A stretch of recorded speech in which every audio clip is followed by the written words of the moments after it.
Hi all, it's the Truth, Honour and Integrity Show. My name's Thomas Williams. Well, tonight brings us to part 4 of From Russia with Love series, as we travel around the world in one show, turning his story into our story, peeling back the layers of lies and distortion and bringing more of the truth into the light.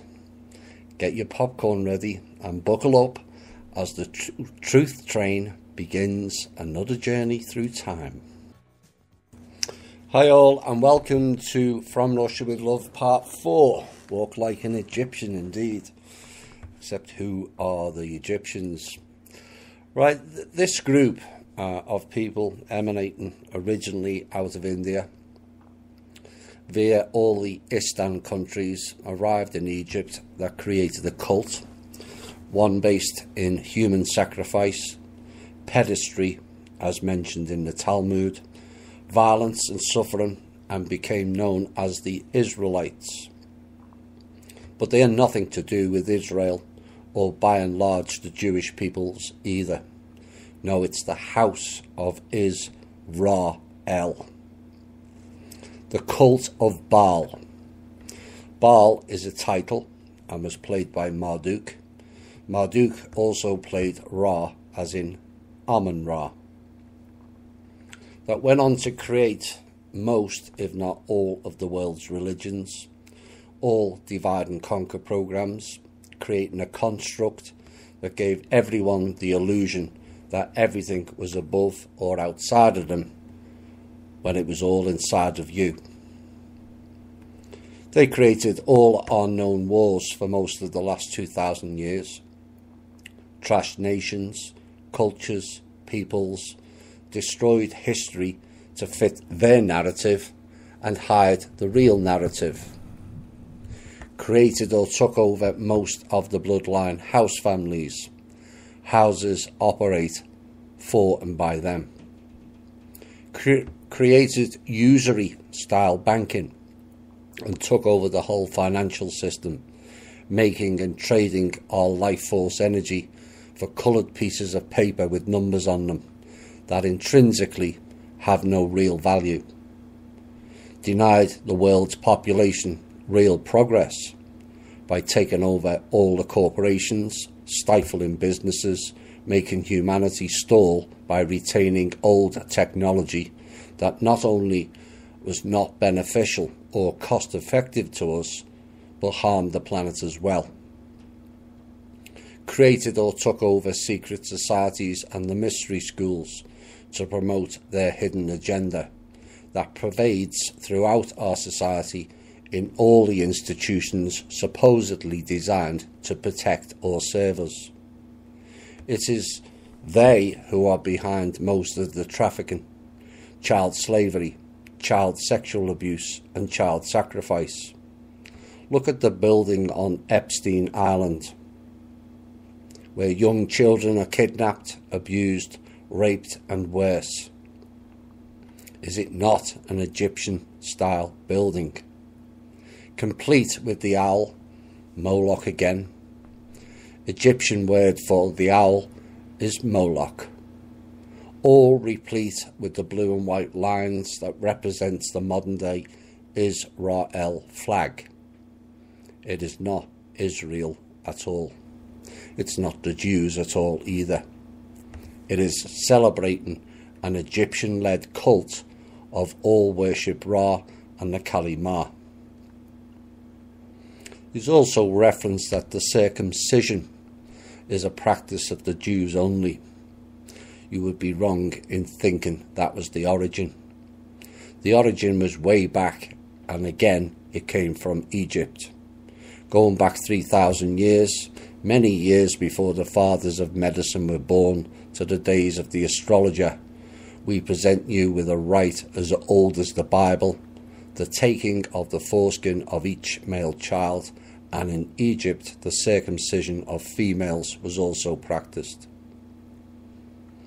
This cult, which evidence supports, was supported by off-world originating entities, Marduk, Anu, Enki, Enlil, Ninurta, Nergal, with the ground disciples who I believe were a part of them, not us, like Noah, Moses. Moses is not a real name, it is also a title. Abraham, Genghis Khan, Cohen, which apart from now being a Jewish name, also means priest, signifying the church. I don't care which church you follow, but what you have to realise is you are following a death sacrificial cult, all going back to the Brotherhood of the Snake, and as you all worshipping something you have no idea of who or what it is.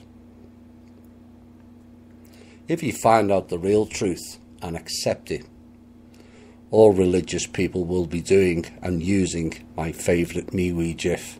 Trust me. Michelangelo, said to be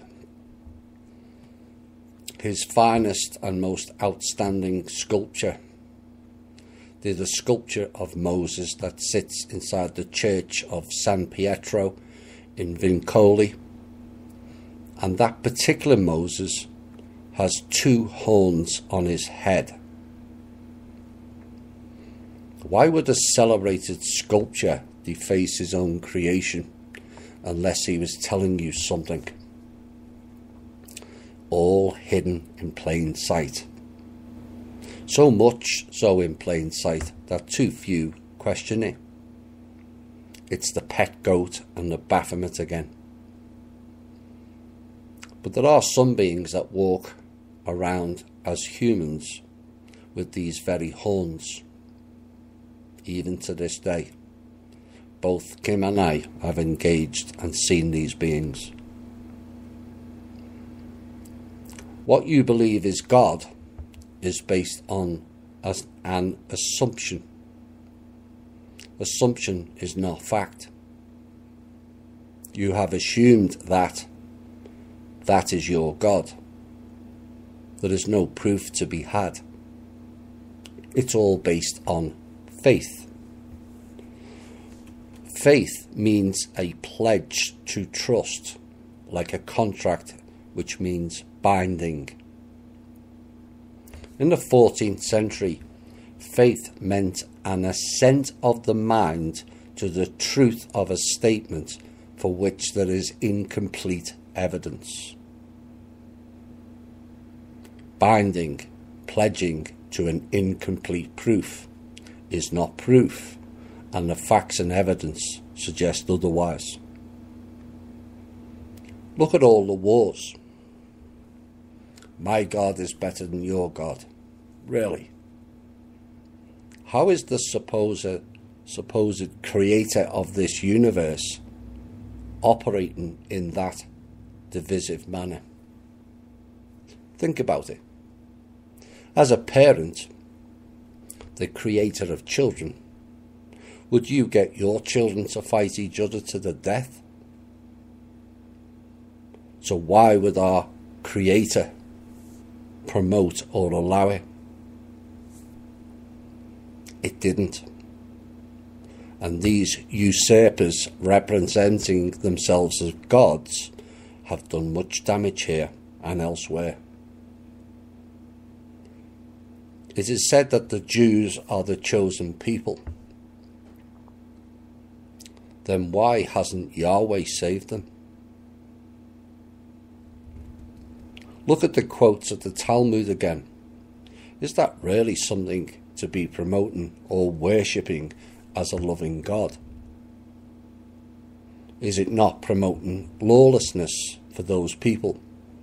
A Jew, it is said, can do whatever they like, from stealing, killing or sexually abusing children, and it's all okay, according to God and the Israelites.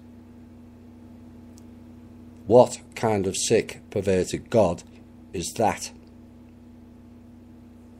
These are the same people who killed the person known as Jesus, which I'm not convinced was the real name. But let's just call him one of the teachers. He told you to follow yourself.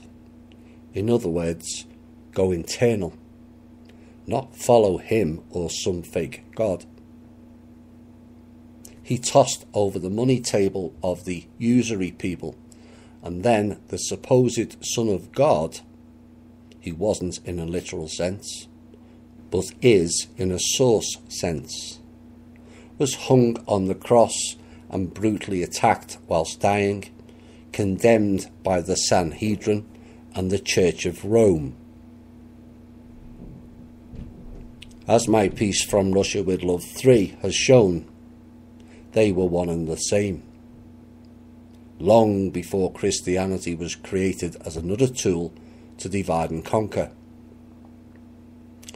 Newsflash, Jesus was not a Christian. It began after Jesus, in the 1st century AD, as a Jewish sect in Judea. Look it up yourself. But quickly spread throughout the Roman Empire. Again, which supports what was in the last show, these are all the same cult. Looking for further evidence to back up modern religion and the Catholics in one in particular is linked with these same ritual sacrifice vampiric demons. What did they drink at the ritual festivals? They drank wine at the slaughter festivals in both Solomon and Herod temples. And the Catholic Church Mass, they drink what? Wine. Symbolically, they tell you of drinking the blood of Christ.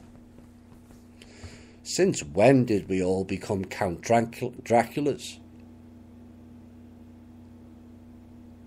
These elitists often drink the blood of young children for their life longevity, and is linked with the global scandal of adrenochrome use, a practice again that ends up with the sacrifice of a child, not one, but hundreds of thousands each year.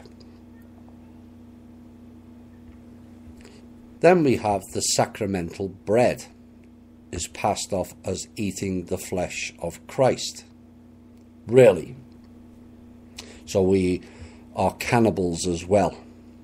Or was it them who were the cannibals?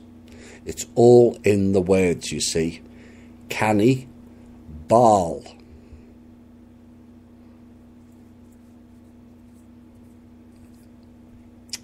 Come the 7th century BCE, Josiah, king of Judah, spearheaded a profound religious reformation that included centralizing ritual sacrifice in Jerusalem and destroying the competing sites.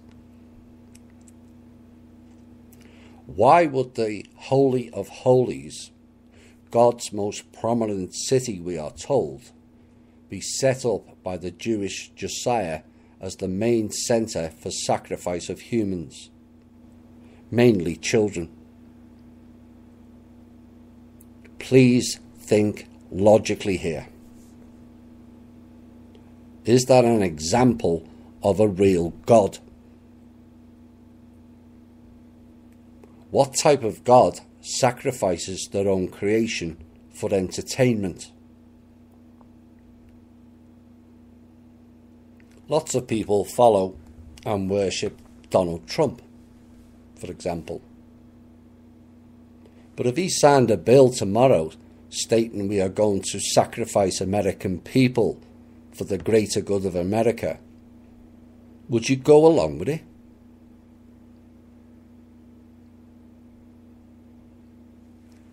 Think, people, and I mean really think. This is beyond insane practices and thought processes and goes against all morals and principles humanity should abide by. unless, of course, you think the rules don't apply to God. Eerily reminiscent, is it not, of these so-called elites? El means God. That's why they call themselves elites. Why is it the same? It's run by the same people as why. Nothing to do with God, source, or religion.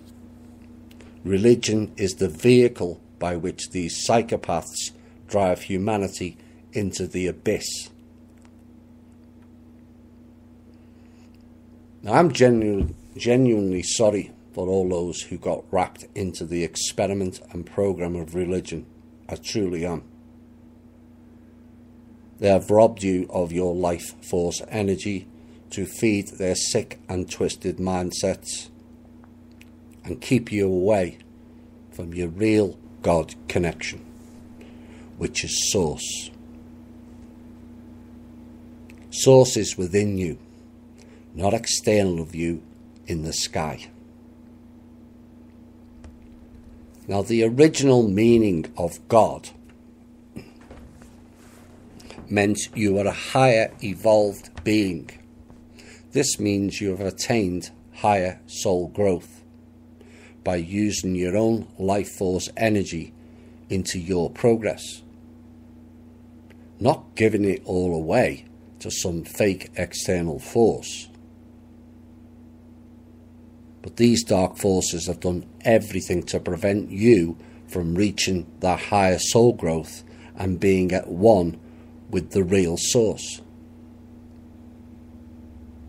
Everything has become external of you when it's internal.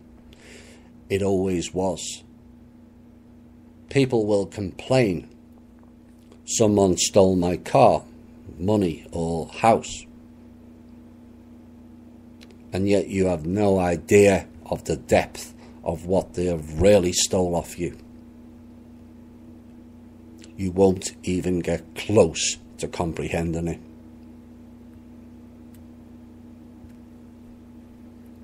I will repeat again.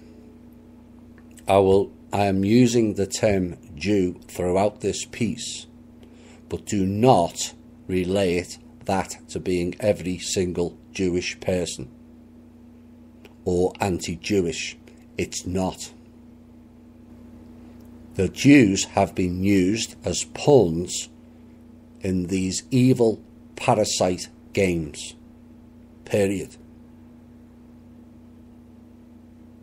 Israelites are not Jews per se, but Egyptian dark force occultists. Hi all, the next section we're going to get into is how the Israelites took over the royal houses and also banking. The Rothschildians, as we like to call them, that family has more reptilian DNA than anyone else on this planet, which is hence the term Rothschildian. The Rothschilds family is a wealthy Jewish family descending, it is stated, from Meyer Amschel Rothschild, 1744 to 1812. And yet there is a reference in the trust documents showing that the Rothschilds family received $20 million in the early 1500s. They were not a wealthy family prior to that, but due to their DNA, were elevated to such. Now, the Rothschilds were a court factor to the German landgraves of Hesse-Kassel in the free city of Frankfurt under the Holy Roman Empire. Germany, Roman Empire. Who established his banking business in the 1760s. Now, unlike most previous court factors, Rothschilds managed to bequeath his wealth and established an international banking family through his 5 sons, who established themselves in London, Paris, Frankfurt, Vienna and Naples. The family was elevated to noble rank in the Holy Roman Empire and the United Kingdom. During the 19th century, the Rothschild family possessed the largest private fortune in the world. No, it wasn't a coincidence, as well as in modern world history. The family's wealth was divided amongst various descendants, and today their interests cover a diverse range of fields, including financial services, real estate, mining, energy, our life force energy, mixed farming, winemaking, and non-profits. That is what they state.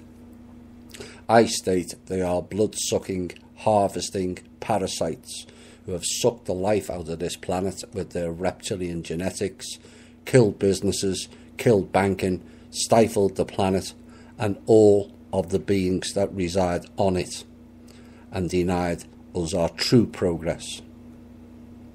So what is a court factor and how does it work? In the early modern period, a court Jew or court factor was a Jewish banker who handled the finances of or lent money to European royalty and nobility. In return for their services, court Jews gained social privileges, including in some cases being granted noble status. Court Jews were needed because prohibitions against usury applied to Christians but did not apply to the Jews. Yet another example of how the system favoured these people, either in finance, business or law. Examples of what would be later called court Jews emerged in the High Middle Ages, when the royalty, the nobility and the church borrowed money from money changers or employed them as financiers. Amongst the most notable of these was Aaron of Lincoln and Vivaline of Strasbourg. Yet again, an all too common modern day practice to ensnare your targets, get them to borrow from you and use it against them via blackmail or threaten bankruptcy or foreclosure. Jewish financiers could use their family connections to provide their sponsors with finance, food, arms, ammunition, gold and precious metals. The rise of the absolute monarchies in Central Europe brought many Jews, mostly of Ashkenazi origin, into the position of negotiating loans for the various courts. They could then amass personal fortunes and gain political and social influence, which they used to devastating effect. It created wars to get the houses infighting, lent to both sides to keep them in the game, then used the debts to break those groups down, and subsequently they then take over that establishment or house. However, the court Jew had social connections and influence in the Christian world, mainly through the Christian nobility, as in black nobility, and the church. Due to the precarious position of Jews, some nobles could ignore their debts. If the sponsoring noble died, his Jewish financier could face exile or execution. Now, the most famous example of this occurred in Württemberg, when after the death of his sponsor Charles Alexander in 1737, Joseph Oppenheimer was put on trial and finally executed. In an effort to avoid such fate, some court bankers in the late 18th century, such as Samuel Bleichroder, Meyer Amschel Rothschild, or Aaron Elias Seligman, successfully detached their businesses from these courts and established what eventually developed into fully fledged banks. Prohibited from nearly every other trade at that time, some Jews began to occupy an economic niche as moneylenders in the Middle Ages. only they were allowed to take interest on loans. Since while the Church condemned usury universally, canon law was only applied to Christians and not to Jews. You see, again, laws do not apply to this group of people, any laws, and it kind of proves that they were the vehicle driver for Marduk. Eventually, a sizable sector of the European Jewish community were engaged in financial occupations, and the community was a financially highly successful part of the medieval economy. The religious restrictions on money lending had inadvertently created a source of monopoly rents, causing profits associated with money lending to be higher than they otherwise would have been. Deliberate, you see. By most parameters, the standard of living of the Jewish community in early medieval period was at least equal to that of lower nobility. However, despite this economic prosperity, the community was not safe. Religious hostility increased to the extent that it manifested itself in the form of massacres and expulsions, culminating in the repetitive expulsion of all Jews from various parts of Western Europe in the late medieval period. Yes, and it explains why they have been thrown out of 106 countries in the last 2,000 years. They go in, manipulate and subsequently financially destroy that country or house, and this is why Hitler tried to throw these same bankers out of Germany in the 1930s. Although the phenomenon of court Jewry did not occur until the early 17th century, examples of what would be later called court Jews can be found earlier in Jewish moneylenders who accumulated enough capital to finance the royalty and also the nobility. At the dawn of mercantilism, while most Sephardic Jews were primarily active in the West in maritime and colonial trade, the Ashkenazi Jews were in the service to the emperor and princes, tended towards domestic trade. Active in maritime and colonial trade was the key in that piece. The Rothschild family was one of the controller families of the East India Company, which, contrary to popular belief, was a Dutch, not a British creation by at least 60 years. Let's look at some of the facts of where they are involved in colonial trade, taken from the Jewish Encyclopedia itself, of who ran the slavery ships and who really owned them. The ship Abigail, owners Aaron Lopez, Moses Levy, Jacob Franks, ethnicity Jews. The ship Crown, owners Isaac Levy, Nathan Simpson, ethnicity Jews. Ship Nassau, owners Moses Levy, ethnicity Jew. Ship Four Sisters, owner Moses Levy, ethnicity Jew. Ship Anna and Alita, owners Justice Bosch and John Abrams, ethnicity Jews.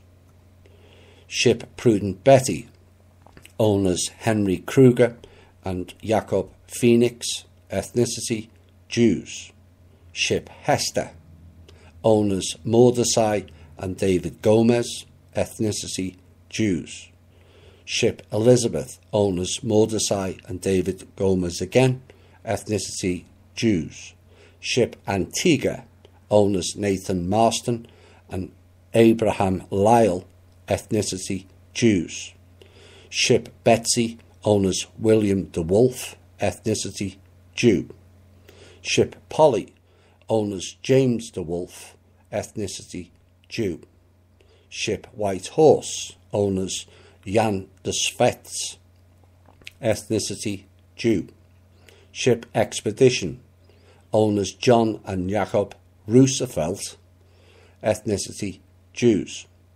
Ship Charlotte, owners Moses and Sam Levy and Jacob Franks, ethnicity Jews.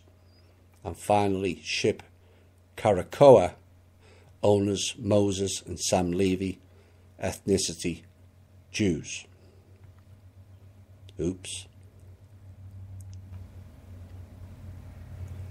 This is taken from the Jewish Encyclopedia. Quote, "The cotton plantations in many parts of the South, America, were wholly in the hands of the Jews, and as a consequence slavery found its advocate amongst them. In fact, in Brazil, they said on a Jewish holiday no slaves could be bought or sold because it was a holy day." So what does that tell you about slavery in Brazil? Louis Farrakhan, quoting from and about the books Jews Selling Blacks and the Jewish Encyclopedia itself. Holland, of course, took over New Amsterdam, now known as New York. They also took over Ireland, House of Orange, and Britain, same group, House of Orange.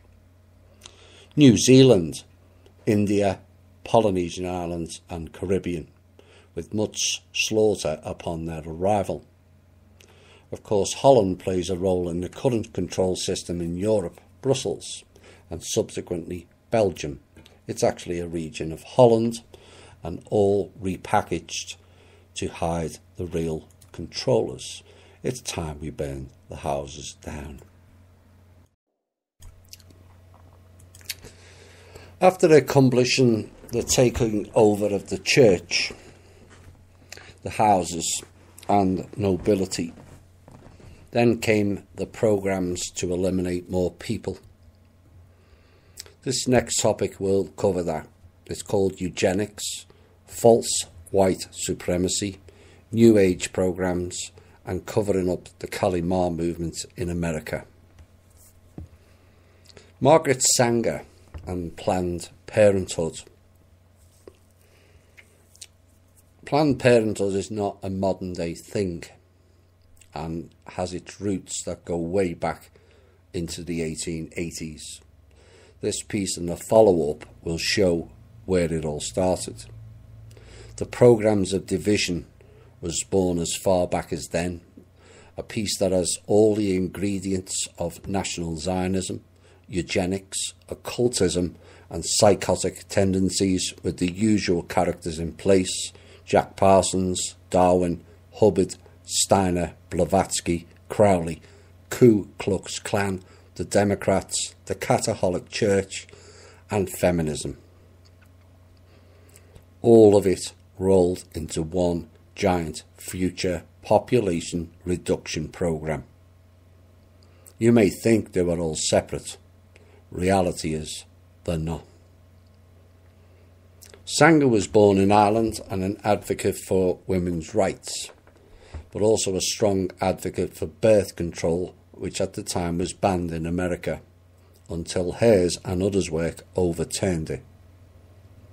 Sanger was arrested at least 8 times for expressing her views during an era in which speaking publicly about contraception was illegal, early 1900s. Anthony Comstock, a grocery clerk and a leader in the Purity movement. Purity movement is another name for eugenics. Comstock successfully lobbied for the passage of the 1873 Comstock Act, a federal law prohibiting mailing of any article or thing designed or intended for the prevention of conception or procuring of abortion, as well as any form of contraceptive information. This was to counteract the free love movement that was prevalent at that time. and you all thought the hippie movement of the 1960s was the first public attempt at that. Clearly not. History always repeats itself. The hippie movement of the 1870s then created the counteract movement of the 1880s and the new religion program called the New Age, which was later rolled out after 2 world wars and a population reductionism program. It was the 1930s before the banning of materials linked to contraception was partially overturned, and 1957 before it was fully overturned. Now, this woman had serious backing from somewhere, as nowhere in her records show where her funds came from in the early days for travel globally. Based predictably in New York, she travelled to, predictably, a Dutch birth control clinic in 1915. Later, funding became available, and what followed was followed by trips to China, Korea and Japan in the mid-1920s, plus the cost of setting up the first clinic in 1923. So you had the clinics and 3 trips to Asia, which were then all funded heavily by the Rockefellers. After World War II, the birth control movement had accomplished its goal of making birth control legal. Having killed loads of people in the 2 wars, they wanted to control more. And advocacy for reproductive rights began to focus on abortion, public funding and insurance coverage. Birth control advocacy organisations around the world also began to collaborate. In 1946, Sanger helped found the International Committee on Planned Parenthood, which evolved into the International Planned Parenthood Federation. Nice name, that. And soon became the world's largest non-governmental international family planning organisation. In 1952, John D. Rockefeller III founded the influential Population Council. There is that connection again back from the 1920s of Rockefeller and Sanger. But before we go in deeper, let's just see, did their plans they put in motion in the late 1800s work? In America, back in 1909, there were 30 live births per 1,000 people, 30. And that has plunged ever since. The baby boom they all babble on about, and ooh, they've had too many children, is a quirk of statistics only. A small increase in the middle of a plunging drop. By 1935, that 30 births per 1,000 went down to 18. A drop of 12 births per 1,000 in 26 years. 40% drop. During the wartime and up to the 1950s, it went back up to 26, and since then has plunged drastically. The so-called baby boom era is listed as 1946 to 1964, and yet the births increase was only actually between 1946 to 1950. When it reached its highest peak since of 26.5 per 1,000, and yet by 1964 it was down to 22. Since then, by 1970 it was down to 17.5, by 1977 14.5, with a slight increase during the 1990s to 16.5, and it has fallen ever since. By 2004 it was 14, by 2015, the last figures I could find, it was 12.4. As a point of interest with regards to the so-called free love promiscuous movement of the 1960s, the birth rate in 1960 started at 25 per 1,000 and ended that decade on 17.5, a drop of 30%. With regards to the rise of the feminism movement, the middle of the 1960s, the rate was 23. It's now 12.4. Almost a 50% drop in live births. And now you can see how these programs work. All very silently in the background, and how largely we are all oblivious to their intentions. Not no more, we're not. Not with this show and other shows exposing this criminal enterprise. Sanger was riddled with contradictory thinking, as this statement shows. She wrote that masturbation was dangerous. She stated, "In my personal experience as a trained nurse, while attending persons afflicted with various and often revolting diseases, no matter what their ailments, I never found anyone so repulsive as the chronic masturbator. It would not be difficult to fill page upon page of heart-rending confessions made by young girls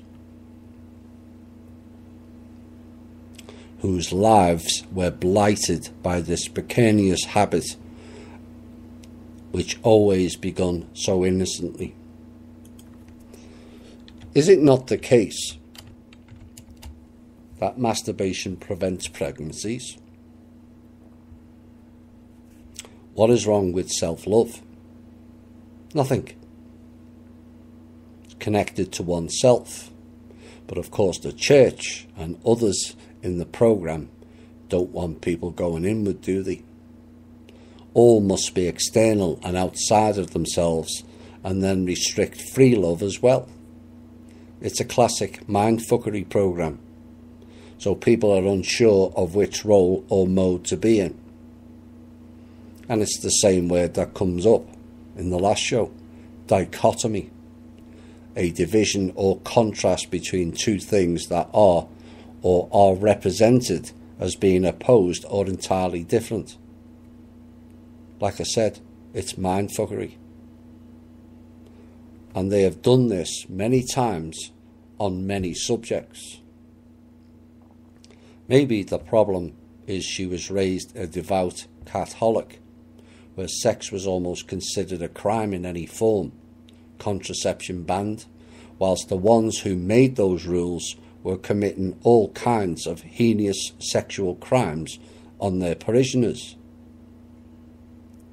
But the key question of her intentions or motives are laid bare with this question. If Margaret Sanger was interested in birth control, why didn't she go to Africa, India, or China and control their birth rates?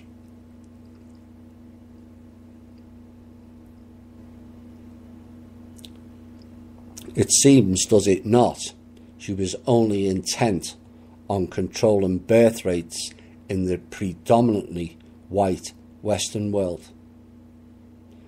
The reasons why and supporting that statement will become clear. So she advocated for women's rights and women's rights to have sex without the burden of pregnancy responsibility, and was supportive of homosexuality and was declared a non-racist. All sounds very good to me, but her statements said otherwise, and was highly controversial and contradictory in equal measure, as you will hear. These comments started off in 1918 and went through to 1957, so it's not just an off-the-wall comment. We all make at times. Quote, "All of our problems are the result of overbreeding amongst the working class. knowledge of birth control is essentially moral. Its general, though prudent, practice must lead to a higher individuality and ultimately a cleaner race. Next one. No more children should be born when the parents, though healthy themselves, find that their children are physically or mentally defective. Next one. Eugenics without birth control seems to us a house built upon the sands. It is at the mercy of the rising stream of the unfit. Right there, eugenics, said it herself. The most merciful thing that the large family does to one of its infant members is to kill it.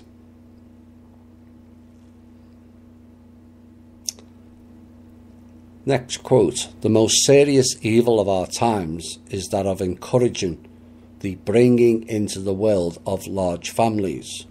The most immoral practice of the day is breeding too many children.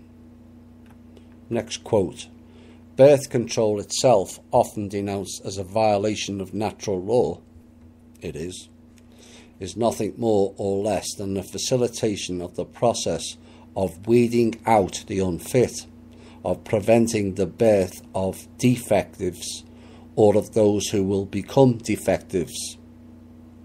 If we are to make racial progress, this development of womanhood must precede motherhood in every individual woman. Next quote. As an advocate of birth control, I wish to take advantage of the present opportunity to point out that the unbalance between birth rate of the unfit and the fit, admittedly the greatest present menace to civilization, can never be rectified by the inauguration of a cradle competition between the two classes. The most urgent problem today is how to limit and discourage the over-fertility of the mentally and physically defective. All of those quotes were in the space of 2 years, between 1919 and 1921. And she carries on. Organised charity itself is the symptom of a malignant social disease. Feeble-mindedness perpetuates itself from the ranks of those who are blandly indifferent to their racial responsibilities, and it is largely this type of humanity we are now drawing upon to populate our world for the generations to come. In this orgy of multiplying and replenishing the earth, this type is pari passu, multiplying and perpetuating those direst evils in which we must, if civilization is to survive, extirpate by its very roots. Next quote. These two words, birth control, sum up our whole philosophy. It means the release and cultivation of the better elements in our society and the gradual suppression, elimination and eventual extinction of defective stocks, those human weeds which threaten the blooming of the finest flowers of American civilization. Next quote. We must apply a stern and rigid policy of sterilisation and segregation to that grade of population whose progeny is tainted, or whose inheritance is such that objectionable traits may be transmitted to offspring. My own position is that the Catholic doctrine is illogical, not in accordance with science, and definitely against social welfare and race improvement. Next quote. A marriage license shall, in itself, give husband and wife only the right to a common household and not the right to parenthood. Next quote. No woman shall have the legal right to bear a child, and no man shall have the right to become a father without a permit for parenthood. Next quote.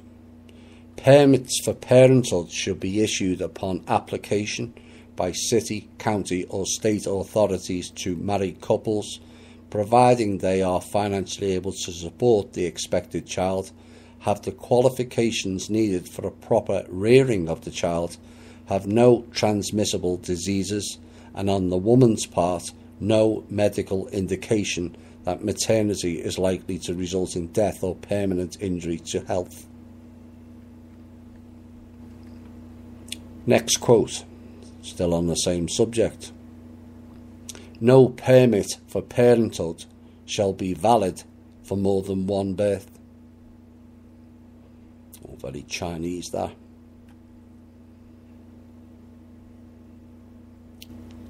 Next quote, which ties something else in. I accepted an invitation to talk to the women's branch of the Ku Klux Klan. I was escorted to the platform, was introduced and began to speak. In the end, through simple illustrations, I believed I had accomplished my purpose. I received a dozen invitations to speak to similar groups following it. Next quote. We don't want the word to go out that we want to exterminate the Negro population. Nice woman.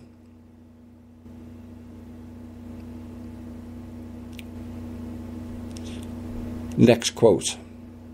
But for my view, I believe there should be no more babies. Interview with John Parsons, 1947. And the final one. I think the greatest sin in the world is bringing children into the world that have disease from their parents, that have no chance in the world to be a human being practically. Delinquents, prisoners of all sorts of things, just marked when they are born. That to me is the greatest sin that people can and will commit. As you can all hear, it's contradictory. Not interested in the child or children, just eliminating people.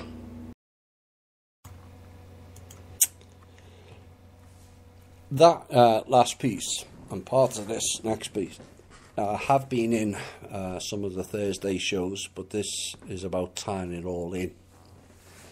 And that is a classic programme doublespeak you've just listened to.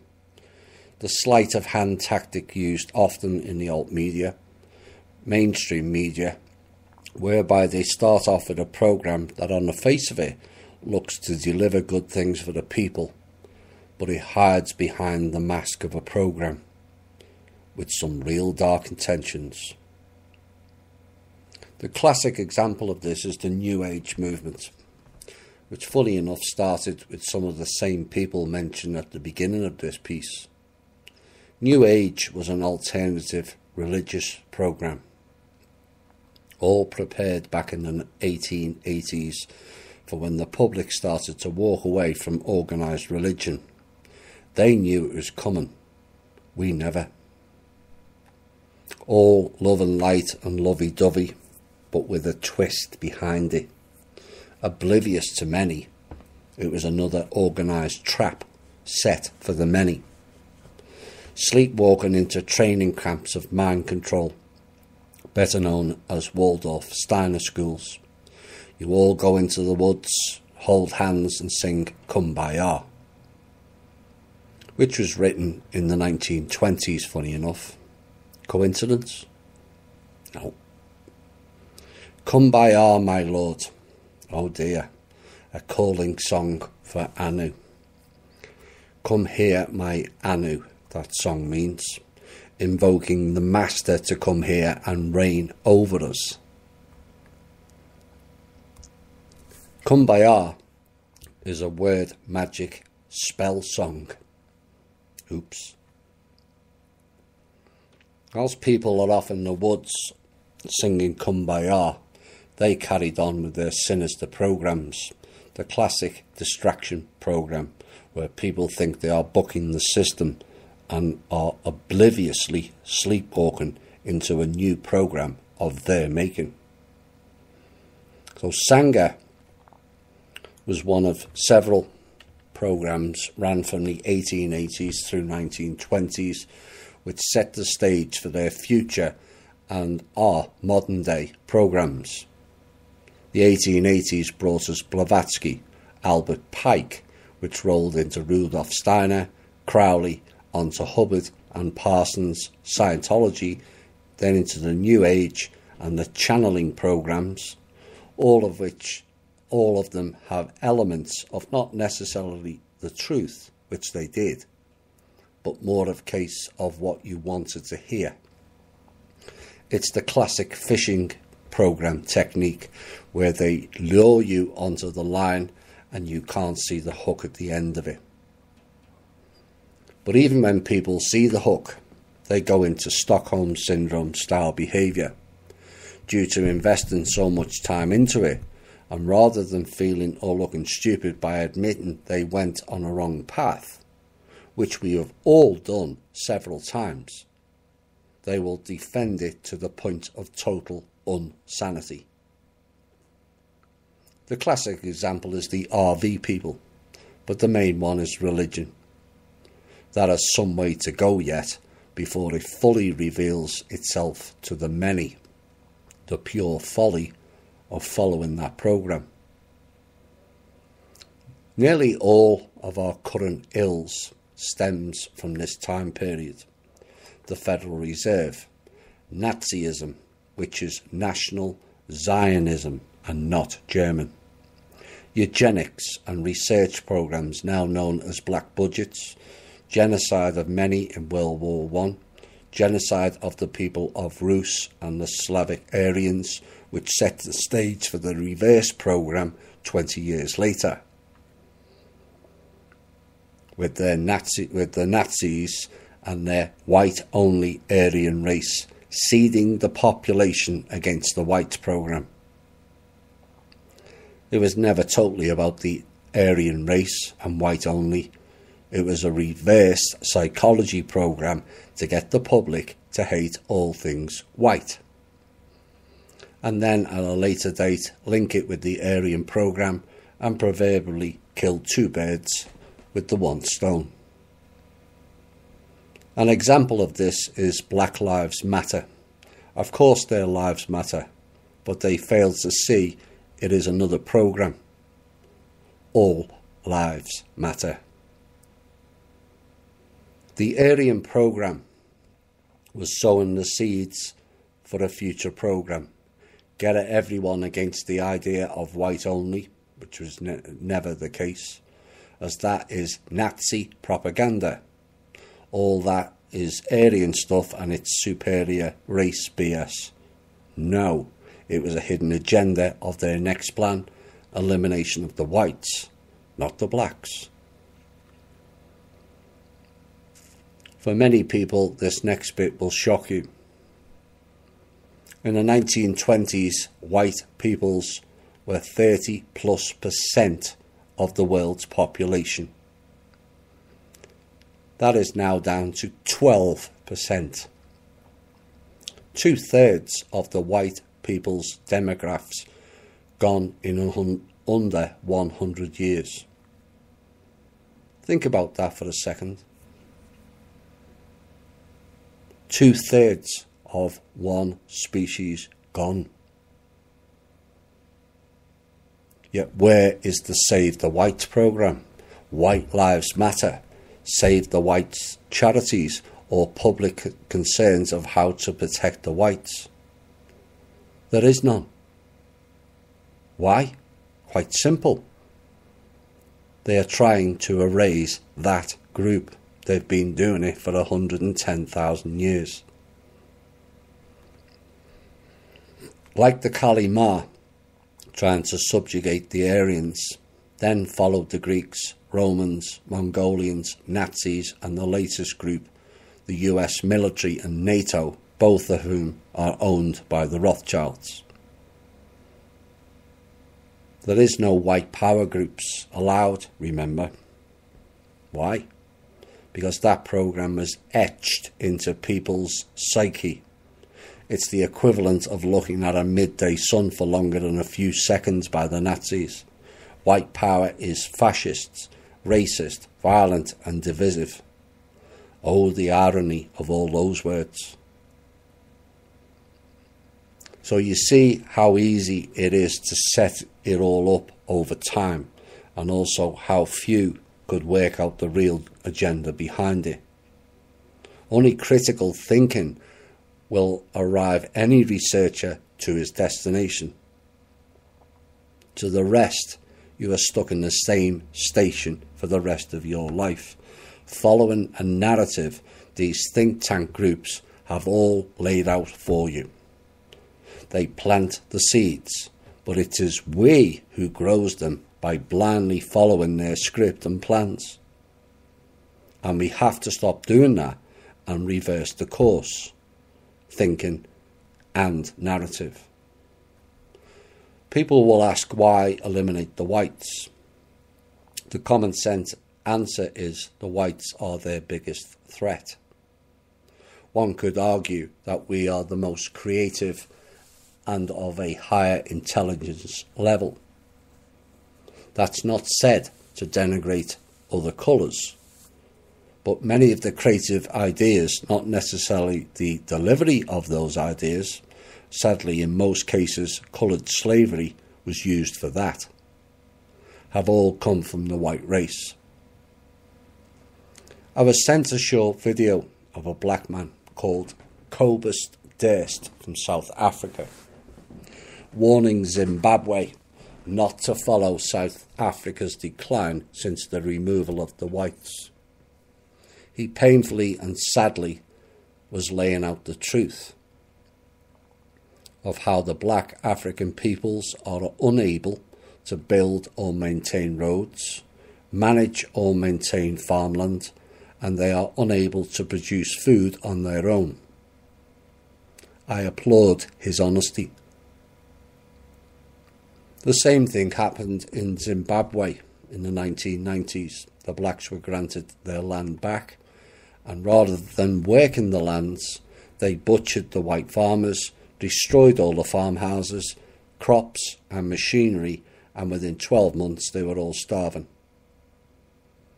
They need to be taught how to be self-sufficient on a mass scale, not just a tiny village, where they all prosper. And if that requires bringing in whites, yellow, red or brown people, then so be it. We need to help them, not rape and harvest them for their resources. We all have things to teach each other, so let's teach, not fight. Now some people will say, well, the whites have stolen everything in Africa, and on the surface that appears correct. But look deeper, and I will argue, no. Like the list I read out earlier, it is one particular group that uses countries for their own ends and agendas. Yet again, the same house families have stolen much in Africa. The De Beers was started by Cecil Rhodes, a man so arrogant he created a whole country in his name, Rhodesia, now known as Zimbabwe. Rhodes was funded by Alfred Bayet, a Jewish German, who was also funded by the Rothschilds, along with the American financier, no surprise, J.P. Morgan, back in the 1800s. Same people, again, is it not? In South Africa, there is the Boers, also known as the Afrikaans. They took over most of the land there and settled between 1652 and 1795 by that same group again mentioned earlier, the Dutch East Indies Company, ran by the Rothschilds and the House of Orange. They all settled into the region in Africa and called it the Orange Free State. Why that name? The House of Oranges. Why? And despite the British taking over in 1806, they still named the new areas of that region with the name Orange. Two faces presenting a front whilst hiding behind them is one mask. But the point is, for whatever reason, the black race, who despite, we are told, having been here for long before other races, or in some cases told they were how and where life started here, they have not been able to develop their own lands with homes, roads, or general infrastructure at the same pace as the white or other races. Again, that is not to show superiority, but to state the facts. So if you connect the dots, eliminate 70 to 90 million Russian people, eliminate Slavonic Aryans, which includes part of Turkey, Syria and Iran, which means land of the Aryans, decimated Europe in World War II, then flooded it with migrants, create fear programs of all things Aryan via the Nazis, who were not at all German. Think of it not in terms of countries, but a program. And the stage is set. You all see the pattern now? Once you see the pattern, you then learn to connect the dots. And as history shows, it always repeats. The reality was it was setting the stage for their next program, World War III, a clash of the civilizations of Muslims and Christians designated for 1990, which conveniently leaves out the Hebrews. Now, since I highlighted that piece in the Faction Show, Go Ogle, known as Google, and other search engines have striven to debunk the facts or altered them towards the war between nasty Muslims destroying Israel. Yet again, an example of trying to steer the information on the internet away from the real truth. Pike stated to leading Freemason and one of the 13 Italian bloodline nobility families, Mazzini, it was between the Christians and the Muslims. And by the way, it was not a prophecy, but a plan. Just like all the fake prophets in the Bible, it was a plan. The fact is that Muslims and Christians were derivatives and creations of the Hebrew cult, which would have led to the destruction of the Middle East, Europe and the Americas, setting the stage for Eastern control as arranged back in 1912, and it was not just the financial aspect via the Federal Reserve either. The Russian Holocaust was done. The 6 million Jews figure was already imprinted into people's psyche. The Balfour Declaration was set. The elimination in World War I of between 20 and 50 million Chinese. Has anyone asked how 20 million, never mind 50 million, Chinese were killed, or by whom, when they never left their own borders? Planned Parenthood, occultism, Crowley, Steiner, the takeover of Ireland, the takeover of the world finances, the changing of people's cultures and boundaries, the creation of the wealth families like Rockefellers, Carnegies, Rothschilds, Warburgs, JP Morgans, etc., kicking into a new gear. And people thought the Nazis in 1940s were the worst. That was the sleight of hand. These people, groups and programs were all implemented 50 or so more years prior to the Nazis. And humanity 100 years or so later is still paying the price for that time period. The sinking of the Olympic, not the Titanic, heralded in the real dark ages of humanity. In essence, the sinking of that ship is symbolic of the sinking of the white race. From where I'm standing, it's the elephant in the room. Using their classic sleight of hand manoeuvre, appear to target one group, but they are actually manipulating and targeting another. But it also symbolises the fall of humanity in many ways. We have descended into the pit and we have a long climb to get back out. Ultimately, that rests in each and every one of us to make that climb. The modern day version of eugenics is and has been done by vaccines. The propensity and current focus is that vaccines have caused illness and in some cases death, which is correct, and that has now been heavily publicised.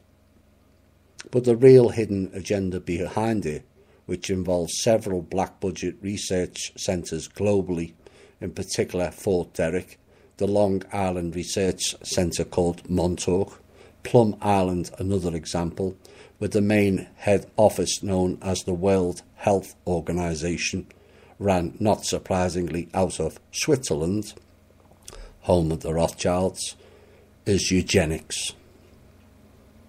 A thinning of the herd, as they call it.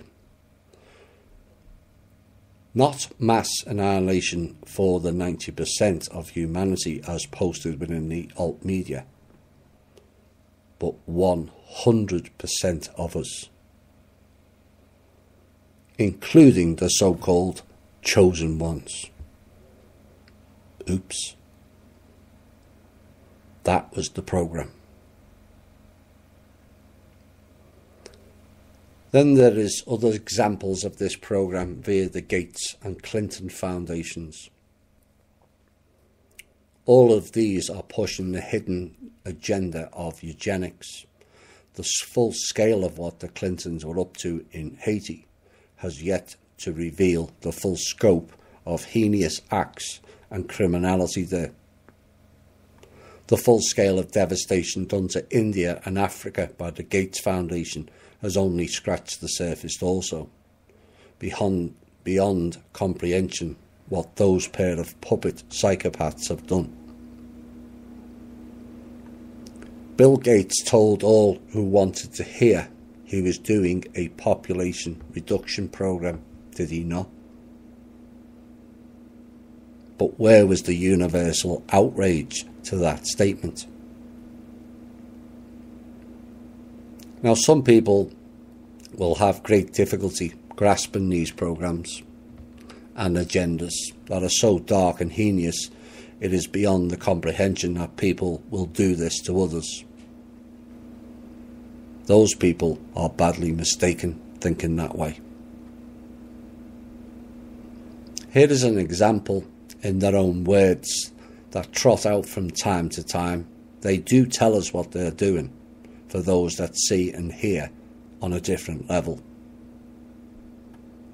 As an addition to these pieces, the overtaking and elimination of the whites, here is a piece by a Jewish person named Israel Cohen. Yes, that name again. Said back in 1912, again during a time period I've recently mentioned. Quote, "We must realise that our party's most powerful weapon is racial tensions. by propounding into the consciousness of the dark races that for centuries they have been oppressed by whites, we can mould them into the program of the Communist Party. We will invest to instill in the whites a guilt complex over their exploitation of the Negroes. We will aid the Negroes to rise in prominence in every walk of life, in the professions and in the world of sports and entertainment. With this prestige, the Negro will be able to intermarry with the whites and begin a process which will deliver America to our cause, unquote. All in your face. Breaking this down confirms all that I wrote about in the series From Russia with Love 1. Blacks mixing with whites for an agenda. Now, back then it was to boost voodoo magic. Now it is similar with an added political agenda. 2.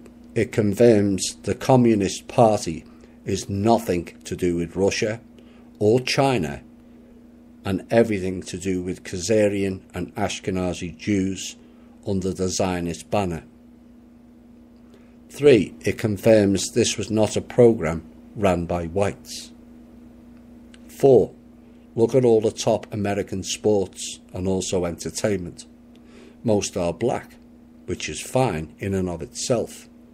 But how many are there because of this program instead of their talent? Affirmative action in schools. Does that ring a bell? 5. Confirming their takedown and takeover of America. It's all there. It's all in your faces. They are their words, not mine. Quote, and begin a process which will deliver America to our cause. 6. All divide and conquer. Quote, our party's most powerful weapon is racial tensions. Unquote. The question to ponder: if the Cold War was about the rise of communism, why wasn't China a Cold War enemy as well? Given their population was 10 times that of Russia,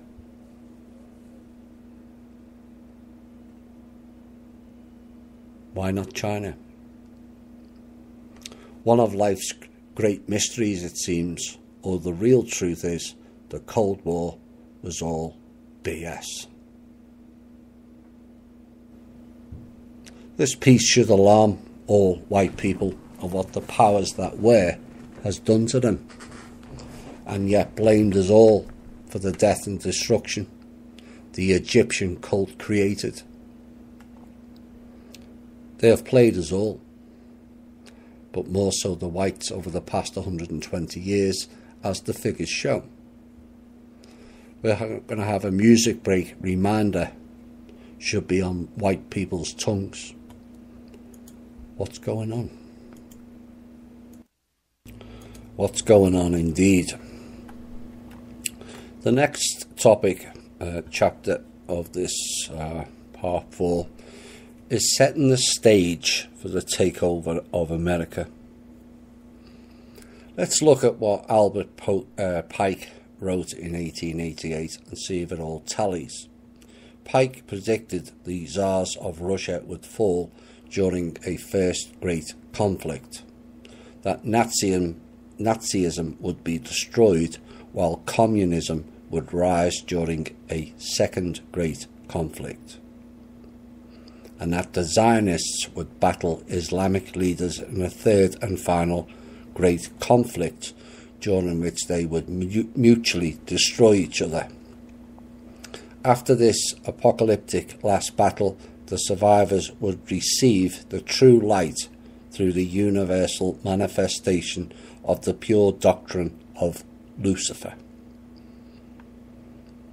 His words, not mine. Two things of misdirecting that piece. Nazism is Zionism. And no, the Zionists were not due to take on the Islamic groups, but the Christians. The Zionist narrative was added in later by Google and other search engines to cause confusion. The original stated the Muslims and the Christians. World War III. Which group gains if the Muslims and Christians wipe each other out in a World War III? The so-called chosen ones. And before any half-witted retard thinks of shouting racist or anti-Semitic, think again. They're using blacks, Muslims and Jews here in a programme that those people are totally unaware of, and one in which they did not consent to. In essence, they're pawns in their insidious game. So how did they do it? Simple. They took over the media and launched propaganda. First the newspapers, then radio, then television, and finally cable and onto the internet. Here is a quote by the same guy who directly or indirectly introduced dumbing down education in America. For those who are new, the term education means the training of animals. Oops. And which religious book declares all peoples except them as animals? The Talmud. This is what Henry Ford said back in 1920. Quote, controlling the world's sources of news, Jews can always prepare the minds of the people for their next moves. The greatest exposure has yet to be made, is the way the news is manufactured and the way in which the minds of whole nations is moulded for a purpose. When the powerful Jew is at last traced and his hand revealed, then comes the ready cry of persecution, and it echoes through the world's press. The real causes of persecution, which is the oppression of the peoples by the financial practices of the Jews, are never given publicity. Unquote. So there was Henry Ford, near 100 years ago, telling you that the news is fake. Oh my. And people thought it was this century. No, right from the beginning, CBS.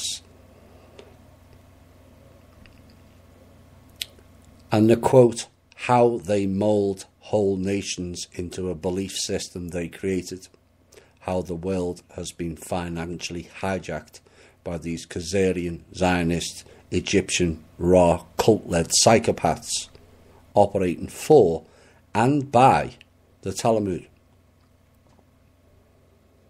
in which all peoples not abiding by that book are essentially a piece of shit under their shoes. Not my thoughts, their words in that book. He also mentioned the persecution tactic 25 years before the Holocaust. The etymology of the word Holocaust means sacrifice by fire or burnt offering, which came from the Solomon and Herod temples. For those that don't know, the term Holocaust did not come into the public realm until 1957. These people are the human embodiments, and in fact, some cases not, from the Draco and Anunnaki line. Both are known as the Chosen Ones. both operate under the divide and conquer rule, and both operate in sleight of hand and hidden realms.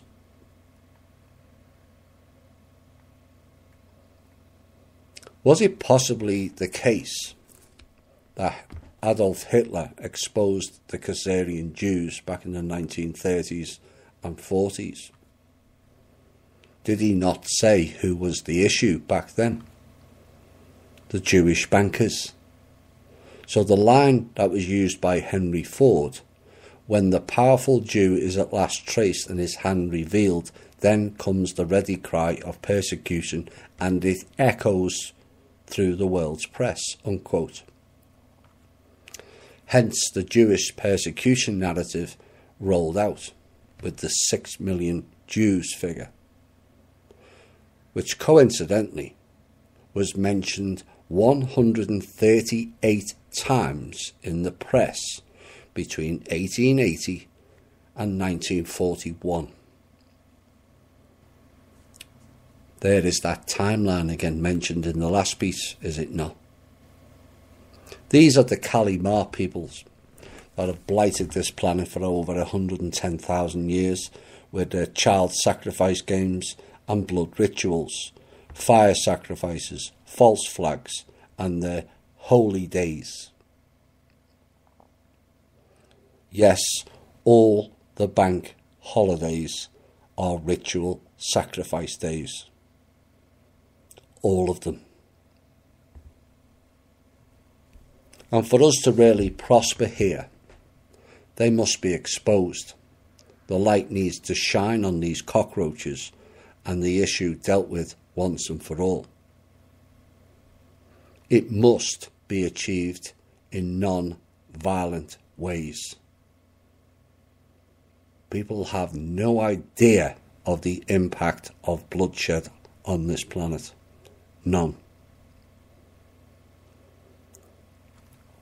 We do not have to plunge to the despicable levels these anti-human parasites have.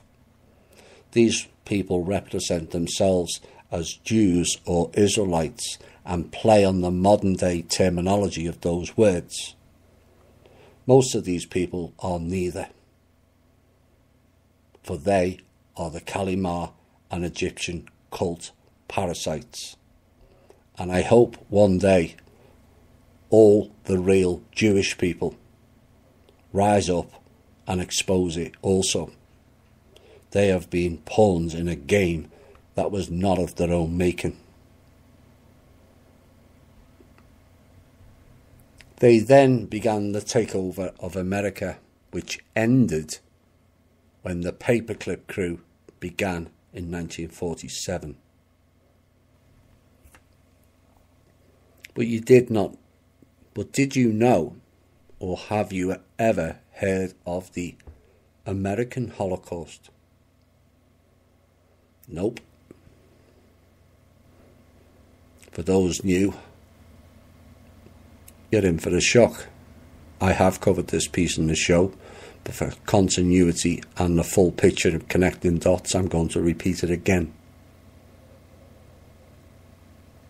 Much like the Russian Holocaust 2 years earlier in 1919.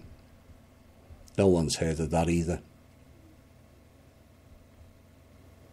The American military and federal government bombed the Greenwood district of Tulsa, Oklahoma in 1921 and killed many thousands of people of colour who had at that time developed efficient, numerous and prosperous businesses within that region. That most popular being mass agriculture. They were accused of being capitalists in an industrial society and bombed into oblivion by the US Army planes at the behest of the federal government under an executive order called martial law, created by Congress and issued by President Woodrow Wilson. Yes, Democrat. The indigenous people who created their own banks in 1865 called the Freedmen Savings and Trust Bank, which upon opening had over 72,000 accounts and had deposits of $52 million, which is the equivalent of over 100 billion today. And it made it the largest grossing bank in American history at the time. And as we have seen often in the alt media, when something's not going according to their plan, events happen, more commonly now known as false flags. America is littered with them. But within a month of agreeing with that deal to end slavery, President Lincoln was assassinated, and things began to go north, not south.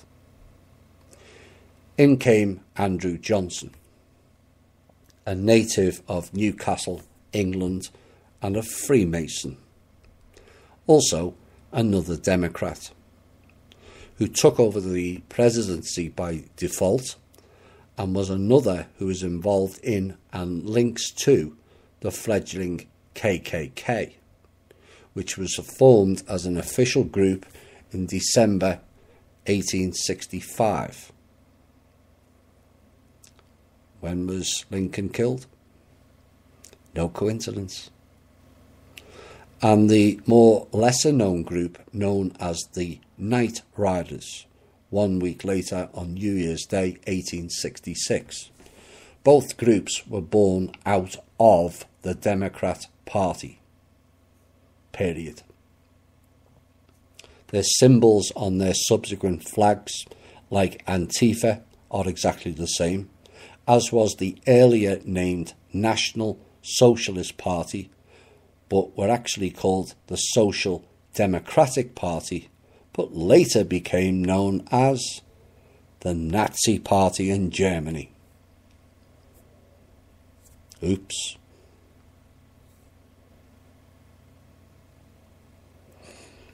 Another massacre, his story as not revealed too readily, was committed by the Democrat mayor, the Ku Klux Klan, who also joined up with the New Orleans police at a Republican convention in 1865-66, whereby they attacked and killed 40 blacks, 20 whites, and wounded 150 others. They don't tell you that in history, do they? Then in 1868, the Klan released push cards, like baseball cards, with a list of 63 Republicans designated to be killed. 50 were black and 13 were white. This was in South Carolina. They then passed laws against the indigenous Negroes, where bearing arms was banned, limited the abilities for the native groups to continue to be prosperous economically, banned group gatherings, barred blacks from renting or buying land, barred them from serving on juries, voting was prohibited, decided black orphans could be put into forced labour, and the classic Negroes learning how to read and write became a criminal offence, known as the Black Codes of 1865. Harassment and forced incarcerations based on largely trumped-up charges, which then forced them into labour camps, and the slavery racket, abolished by Lincoln and others, was washed away into his story. But these Negro businesses, as they were called back then, the term Negro was first used by the Portuguese. It meant dark-skinned. Were not African Negroes at all, but were Indian Negroes. There was an influx of Africans when word got back to Africa that there was much prosperity to be made working in America, not Africa. Here is a little known fact about Africa that shatters the official narrative of whites did all the slavery. In fact, much of the African labour was traded not to the Americas, but to the Middle East countries, in which one country stood out, in particular to Egypt. No surprise there. And it was all done by the East African Slave Trade Group, who were trading slavery of their own people long before the Europeans arrived. It is the African people who rounded up their own people of colour and sold them off to a small portion of white groups who were largely, as mentioned earlier, being manipulated into doing that by a hidden force, the Zionists. The myth, supported by documentation of an African slave migration to the Americas, is just that, a myth. There was a very successful, hard-working business-like population here of indigenous Native Americans with an influx of Caribbean peoples, and the majority of peoples here were not descendants of black African slaves, but the indigenous natives. The abolishing of the Slavery Act was essentially a ruse. They were adopting a new free enterprise system because neither the North nor the South were operating as well as the indigenous peoples. They couldn't farm the land, had less businesses that were profitable and less banks also, and were also concerned the indigenous were becoming capitalists and self-sustaining. The robber barons and money people wanted an industrial-style output which they controlled. In other words, it was a case of teach us what we can't do, and then we will steal it all from you, so you can forget the slavery nonsense you were all told in schools, colleges and academias. They talk pre-written scripts, given to them by the same group of scumbags today we call the cabal. But there's another hidden element to this so-called white supremacy movement implemented by founding fathers, successive American presidents, the police, the judges and the KKK. All were affiliated by one group, the Freemasons, and in particular the Scottish Rite group. It is they that have subverted American history. They who raped and pillaged the indigenous black Indians. They who destroyed the prosperous businesses shared by many and corralled into the few. They who built the Egyptian-style obelisks. They who built Washington, D.C. into a pentagram shape. They who brought into New York Harbour the so-called Lady Liberty, which was built and sent by French Freemasons, and another trick played on the American people. It barely looks like a lady at all, and it has nothing to do with liberty for anyone of Turtle Island, as the Americas was once known. The Out of Africa theory was formulated in the 1920s again by a Jewish person aligned with Carnegie, Ford Institute and others in the Anthropological Society by the name of Melville Herkowitz. All evidence points to the fact that this was a deliberately created theory designed to deny the people of colour their inherent right to the land in America. I wonder how many people listening to this knew Malcolm X was not representing people of colour.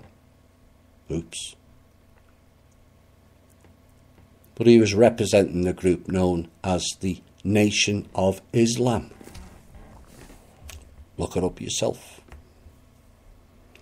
Imagine him lasting in America nowadays with so much anti-Muslim rhetoric based solely on portal people fear programs.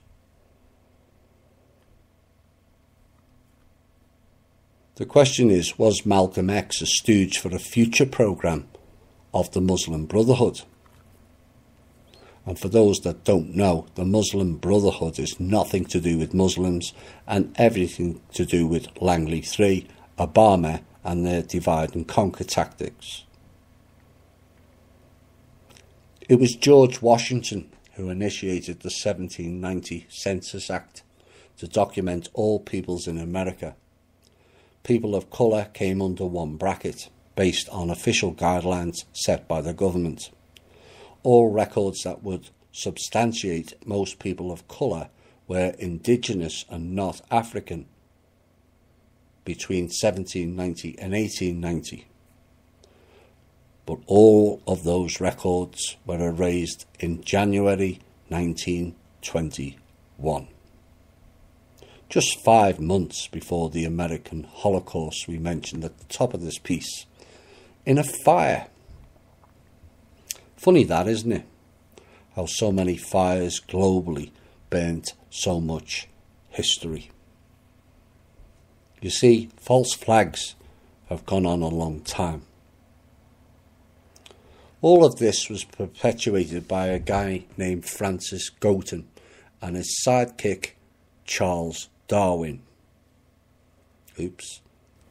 Both took part in the initial program called eugenics, natural selection, one group better than the other, and essentially the beginning of labelling, boxing people up, and what's now known by the term racial profiling. The classic divide and conquer tactic of the criminal elites. In 1924, Virginia's ruling elite enacted the Racial Integrity Act of 1924, stating the following: that all state officials backed by Walter Plecker, who is documented as writing to Walter Gross, the director of Germany's Bureau of Human Betterment and Eugenics Group, directed all state and local courthouse records to be destroyed and reclassify all people who were non-white to be labelled coloured. This was to hide who those people really are, or more pertinently, where they were from. The blacks would then be drafted to appear in the next war and shipped overseas to die. This reduces the possibility of that race remembering. A total of 1,057,000 blacks were sent to war on behalf of the United States.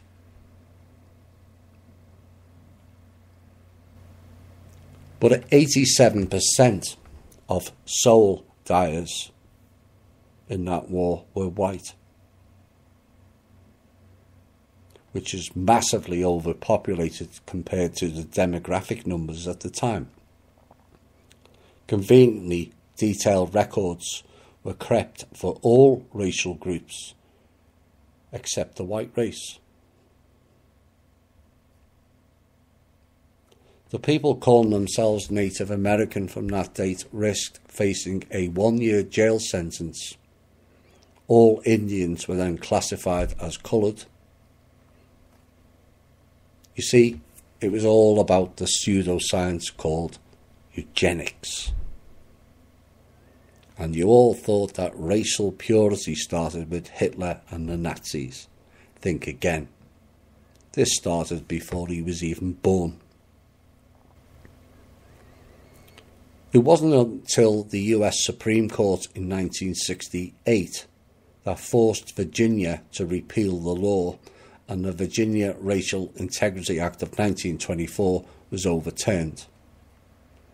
In the subsequent time span, the identity of these people was changed 5 times on their birth certificates and licenses, from coloured to Negro to mulatto to Creole and then black.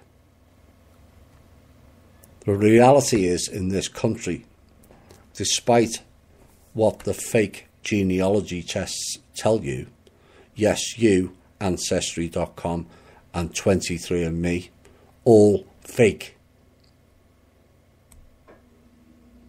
98% of people known as African Americans in this country are actually indigenous Aboriginal Indians. His story now becomes their story. This piece shows you how Israel Cohen, who said 9 years earlier, "We will invest to instill in the whites a guilt complex over their exploitation of the Negroes." Blacks were then treated real badly and taught to hate on the whites, based not only on this incident, but also the fake African slavery, which was traded by blacks long before the white people showed up. You don't believe me? Go and research it. It's all there. Whilst their numbers increase, the whites diminished, leading to an eventual takeover, as mentioned by Israel Cohen also. Is there a more modern evidence of quotes to support this? Yes. Quote, "I'm going to bring down the United States by funding black hate groups. We will put them into a mental trap and make them blame the white people. The black communities are the easiest to manipulate." George Soros, Hungarian Jew, in an interview with Germany's Bild, September 2014.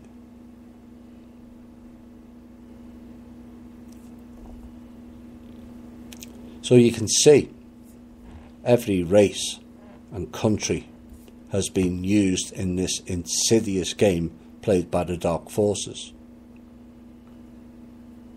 It is time all cultures realised they've been used as pawns in their game. Accept the truth and work with all other cultures. Stand up together and state, so we the people won't be fooled again. The next chapter, we're going back to Germany. The Germans bombed our chippy. Was a common cry back in the UK and where I was born. But the takeover of Germany, like the takeover of America, was a long time back. The Ashkenazi Jews are a Jewish diaspora population who coalesced in the Holy Roman Empire around the end of the first millennium. And you all thought the Roman Church was Christian all along. Oh dear. The term Ashkenazi refers to Jewish settlers who established communities along the Rhine River in western Germany and northern France, dating to the Middle Ages. The traditional diaspora language of the Ashkenazi Jews is Yiddish, which is a Germanic language with elements of Hebrew and Aramaic. Developed after they had moved into Northern Europe, beginning with Germany, the various houses, and France, the Merovingian and the Franks in the Middle Ages. For centuries, they used the Hebrew language only as a sacred hidden language, until the revival of Hebrew as a common language in Israel. These people built and forged the imperial power of Charlemagne, which reached its apex as the Holy Roman Empire and was also known as the First Reich of Germany. Go Ogle will tell you there was no previous Reichs. Wrong. The Holy Roman Empire of Germany went from 800 CE to August the 6th, 1806, when Francis II, as the last ruler of the Holy Roman Empire, known as Francis von Habsburg, of Franz I of Austria, abdicated and the empire was disbanded. Empires are never disbanded, they just pass the baton to a new group. The revived Second Reich came in 1871 by the German family of Hohenzollern. You are all now familiar with the term Third Reich, running from the early 1900s to the 1940s. But many are less familiar with the Fourth Reich in America, from the paperclip era onwards. Reich essentially means Israelite Egyptian cult takeover. So are there examples in our past that connects the Egyptian cult, the Roman Catholic Church and the Germanics? Yes. The Order of Brothers of the German House of St. Mary in Jerusalem, known as the Teutonic Knights, who attacked the western flank of Russia, known back then as Prussia, straight after Genghis Khan, Cohen, attacked the eastern part of Russia.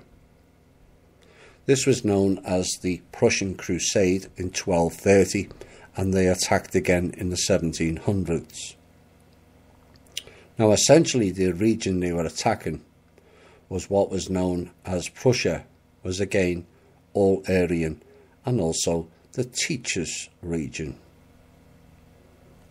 Let's look at who was the first king of Prussia and see if it all tallies.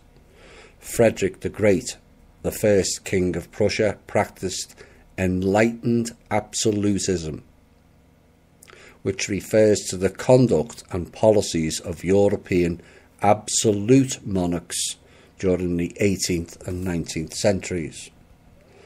They who were influenced by the ideas of an enlightenment, espousing them to enhance their power. An enlightened despot is a non-democratic and non-authoritarian leader who exercises their political power for the benefit of the people, rather than exclusively for themselves or the elites. Enlightened despots distinguish themselves from ordinary despots by claiming to rule for their subjects' well-being. They focus on government priorities on healthcare, education, non-violent population control, and physical infrastructure. The leader may profess a commitment to peaceful relations and or allow some democratic decision-making, such as public referenda, but would not propose reforms that undermined their sovereignty or disrupted the social order. Some people have said that despotism is a legitimate mode of government in dealing with barbarians, provided the end be their improvement. Except he introduced a general civil code, abolished torture, and established the principle that the Crown would not interfere in matters of justice. He also promoted an advanced secondary education, the forerunner of today's German gymnasium grammar school system, which prepares only the brightest pupils for university studies. Now, on a side note, it was the same Jewish Germans who then subverted grammar schools. Grammar derives from grimoire, which is a spell-binding book, incantations, spells, and like legalese means mumbo-jumbo. In other words, babble. Babble is one thing, but spell magic is another, and they have wrapped us under their spell word magic for far too long. The Prussian education system was emulated in various countries, including the United States. So the world was taught to hate despots. They are mad, psychopathic rulers. The media cry. Yet they taught enlightenment, operated for and by the people, would never do anything to take away their sovereignty, allowed public referenda, committed to peaceful relations, who prioritised healthcare and teaching. It's all very Rus, isn't it? Despot is like another word, like the term Aryan. Everyone began to repulse against, except they were the real good guys. And this is how the media works. In most cases, the ones that are doing good are the ones they are attacking. Back in the UK, when I was there, we had the miners' strike in the 1980s. Arthur Scargill, who's the leader of the miners, warned that the government was smashing the labour unions and that they would all lose their jobs. But the media ran their spin stories, and the sheeple people believed the media, who ran the hit pieces on Scargill. The media won, and within a decade, the unions were smashed and most of the miners lost their jobs.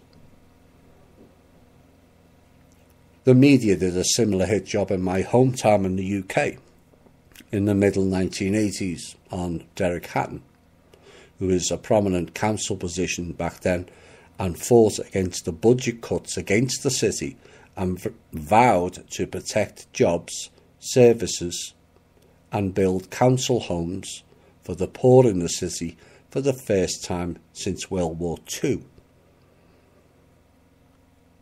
The media turned against them, the sheeple followed, and the disastrous consequences all unfolded before the gullible people realised what had happened. In a very repressed financially city, Liverpool, there was 32,000 council workers when Derek Hatton was in. Within 5 years of him gone, it dropped to 7,000. Soon after, it dropped to 5.5. The word media derives from the goddess Medea, Medea. She was known as the goddess who was known as a cunning sorceress. Very fitting indeed. Other examples of this was against Gaddafi and Saddam Hussein. Both looked after their people far better than their Western counterparts. Gaddafi built a vast water plant in the middle of the desert, designated not only for clean water, but also to recreate agricultural land in the desert to feed the people, reclaiming back the once fertile oasis taken over by the sand. Why was it sand? Following the use in the past of the Fash destroyer weapon that was covered in From Russia with Love 1. We had no deserts on this planet until then.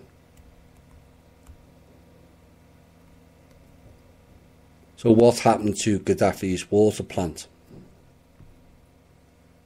The US military came in and bombed it into oblivion.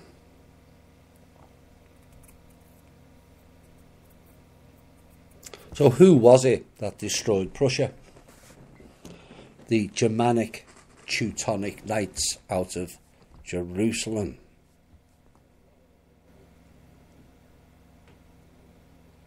Not Israel. Because it didn't exist back in 1192. Those same knights who later had naval control in the Black Sea region. Why? Because that was the Caucasian region, resident region of the Slav, Aryan and the Rus. Now here's a twist for you. The Teutonic Knights that destroyed Prussia, most of which was Russia, and almost all Aryans from around the Black Sea. The Teutonic Knights continued as an organisation from the 1100s right up until 1938, until one man outlawed and abolished it. The name of that person? Adolf Hitler.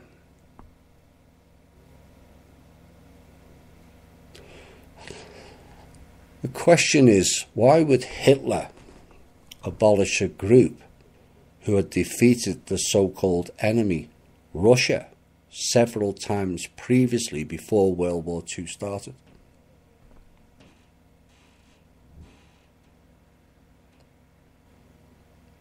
Why was the Teutonic Order restarted upon the fake death reported of Hitler in 1945?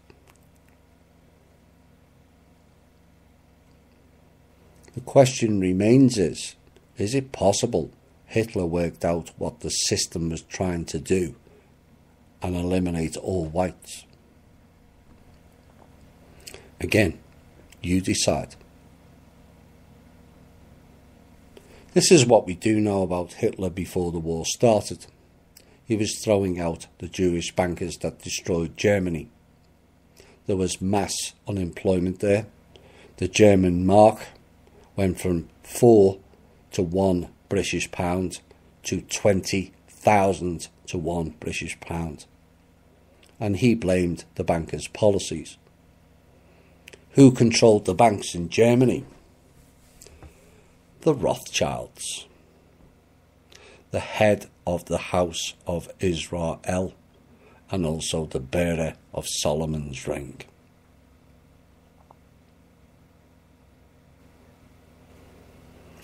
Germany was working with the fuel and advanced technology. The rogue elements were working with the Aldebrands and the Draco. Germany created the first motorways.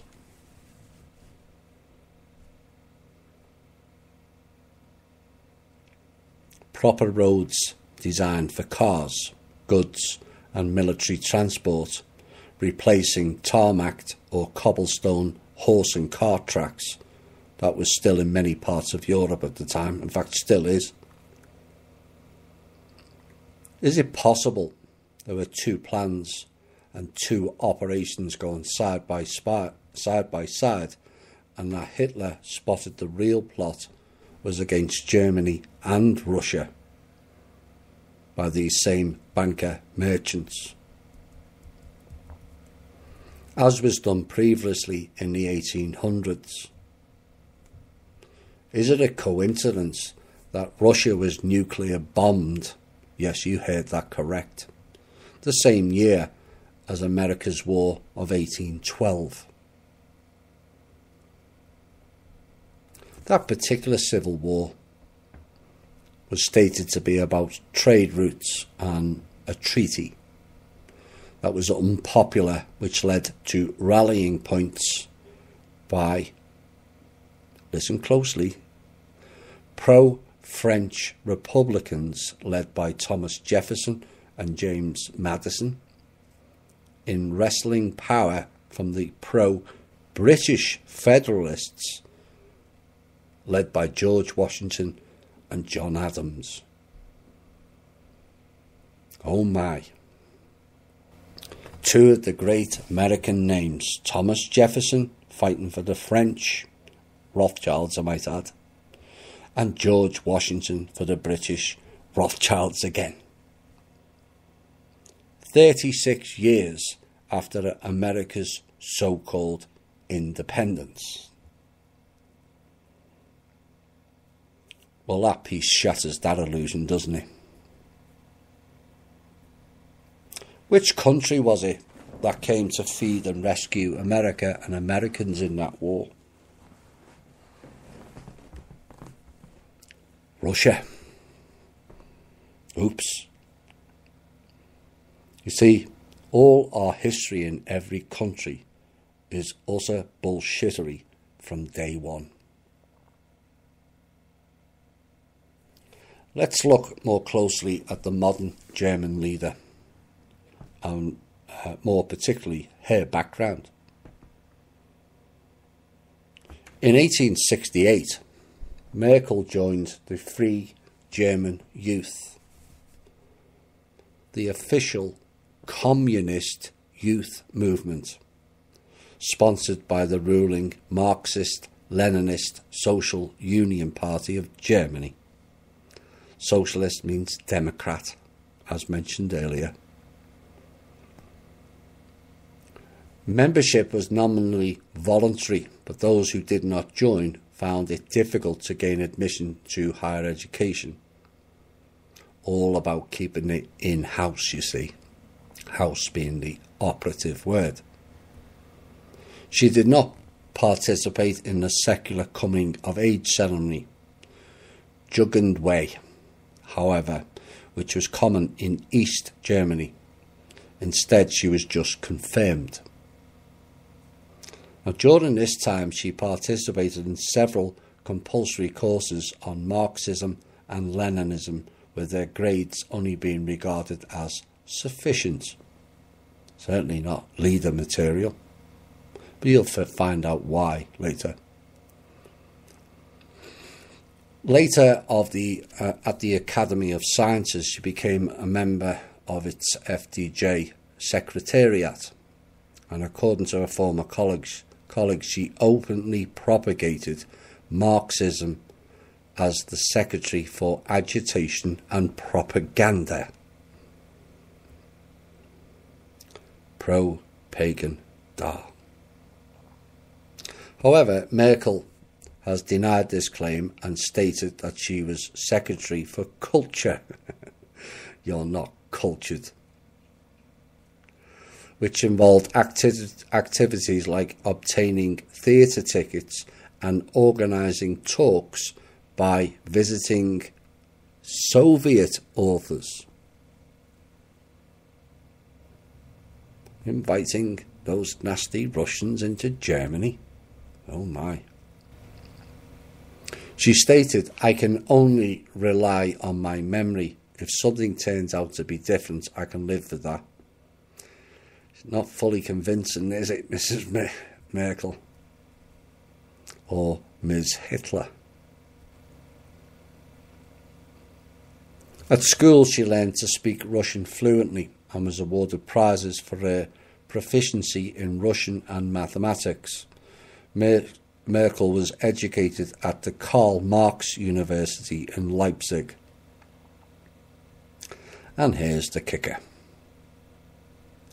Merkel was also, in my opinion, bizarrely awarded a medal by Israel, of all countries. She is the recipient of the President's Medal of Israel.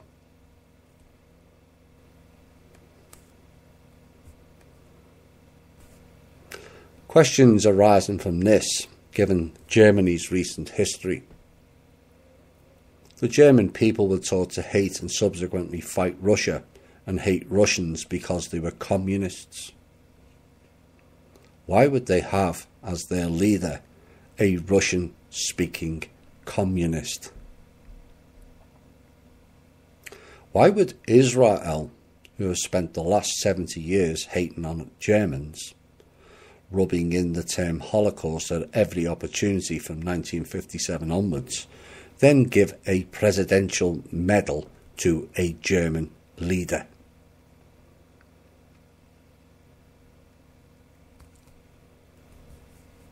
Doesn't make sense, does it? Not designed to, that's why.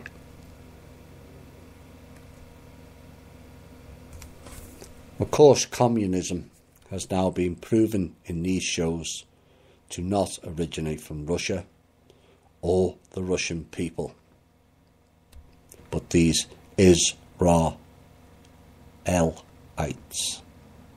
the cult of Ra.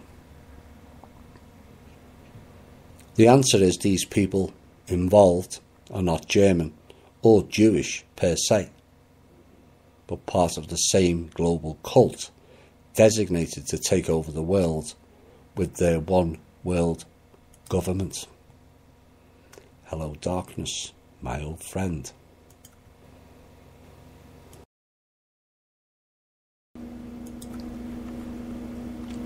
Next portion is still on Germany.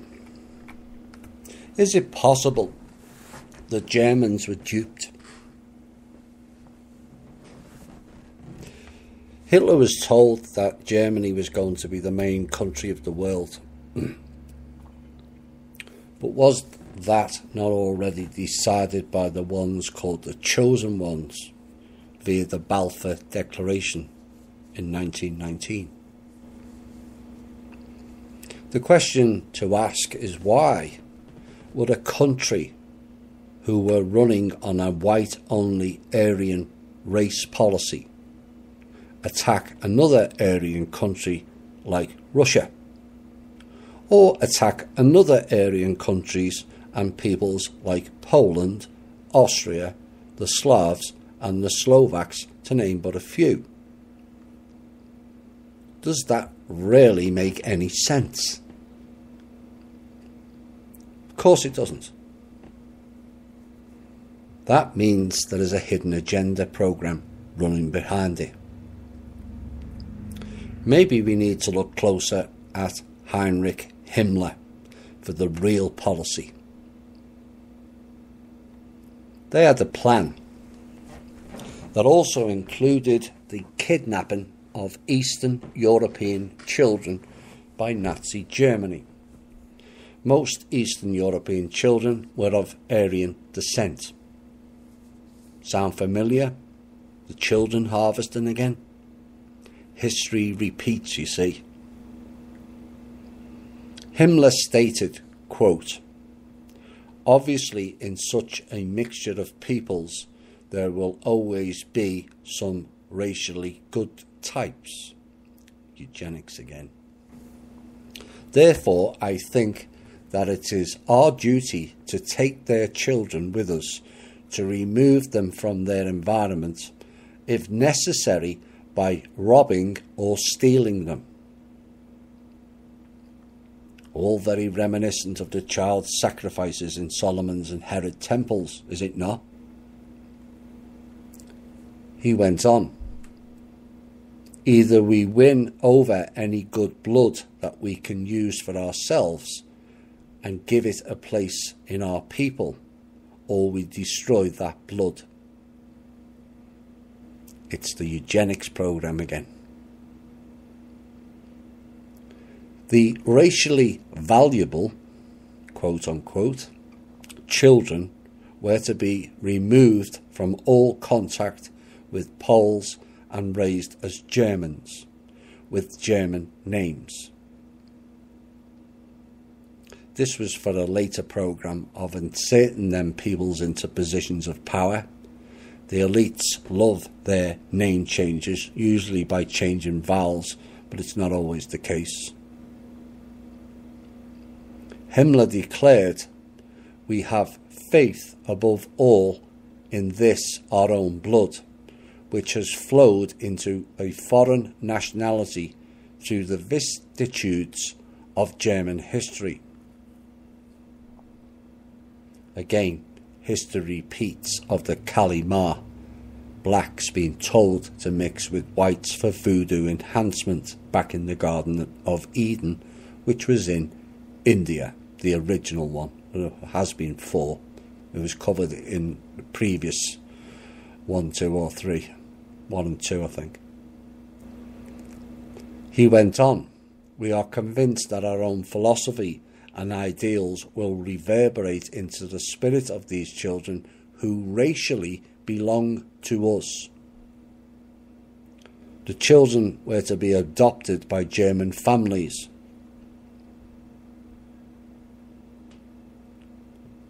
Children don't belong to anyone. They are not possessions. They are free spirits.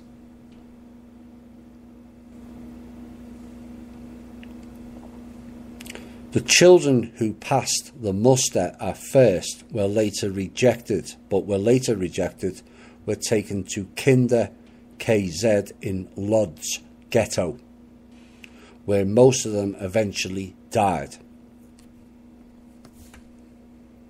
Ironic, is it not, that this piece of history is buried from World War II, and yet the 6 million reference still prevails to this day. By January 1943, Himmler reported that 629,000 ethnic Germans had been resettled, i.e. stolen. However, most resettled Germans did not live in the envisioned small farms, but in temporary camps or quarters in towns.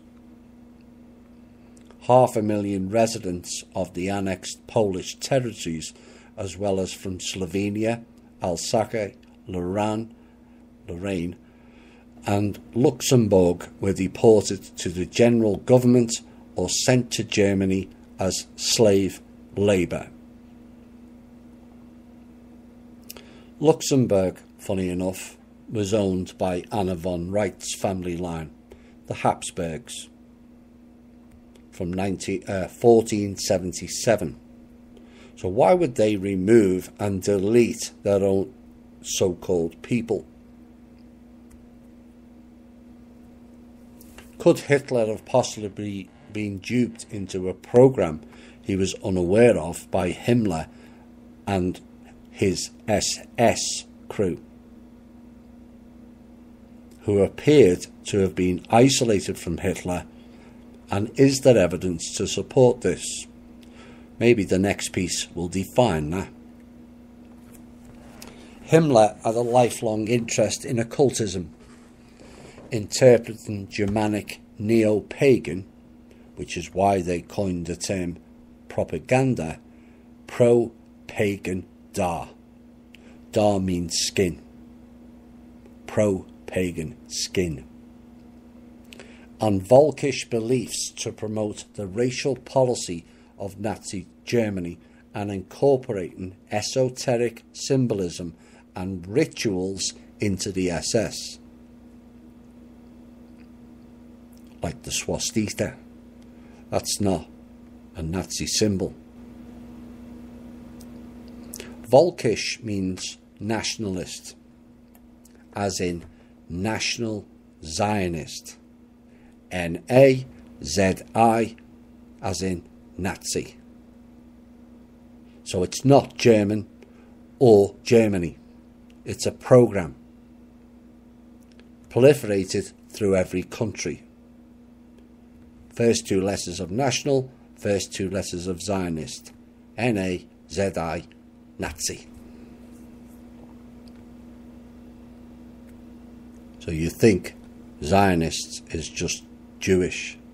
No, they've used all countries. Himmler,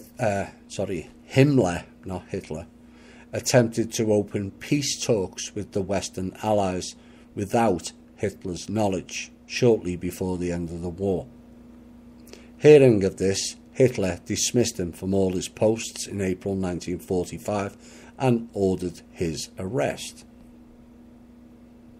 Himmler's contact in particular with Britain, of all the countries to contact, he contacted the very one who was about to create the state of Israel. Coincidence? Your choice to make. Looking for further evidence of World War II and the Nazis was not solely to do with Germany or its people, we uncover this piece. Naim Gileadi, or Giladi, the author of the book Ben Gurion's Scandals, How the Haganah and the Mossad Eliminated Jews. Stalin's decision to use the Zionists in establishing the State of Israel after the Second World War was motivated primarily by his intent to oppose the United States in the oil-rich Middle East. Stalin was not his real name, but was a nickname and a mixture of Steel and Lenin. Lenin, again, was not his real name, was born to Jewish parents, not Russian. The temporary Soviet support for the Zionists materialised in the form of allowing 711,000 Jews to exit from countries behind the Iron Curtain in 1945 through 1947, same time as the paperclip. Not a coincidence. Supposedly in order to emigrate to Palestine. Is it not reminiscent of previous exodus by these cult people, firstly when exiled out of the Garden of Eden in India, and secondly the exodus out of Egypt, which we are told was freeing them from slavery? It wasn't. It was about expansion all along. The Zionists advertised this migration under the code name Briha. Briha is actually a Muslim word and means cold flow of the escape of Jews from Europe. In reality, the vast majority of Jews preferred, it says, but if history is correct, and I would use that term preferred very loosely, to go to the United States or stay in France. Of the 711,000 Jewish refugees, only 232,000 actually went to Palestine. Why? Because the rest were going for the takeover of America as stated back in 1912. And France was the main takeover place for these cultists throughout the last 1,000 years. Now, the reason stated for the few going to Palestine was due to many being panicked by some 15 pogroms staged by the NKVD in 1945-1947. Pogrom means massacre and is suggestive of being pure propaganda or false flag attacks. NKVD was a Zionist massacre squad out of the now Zionist-led Russia.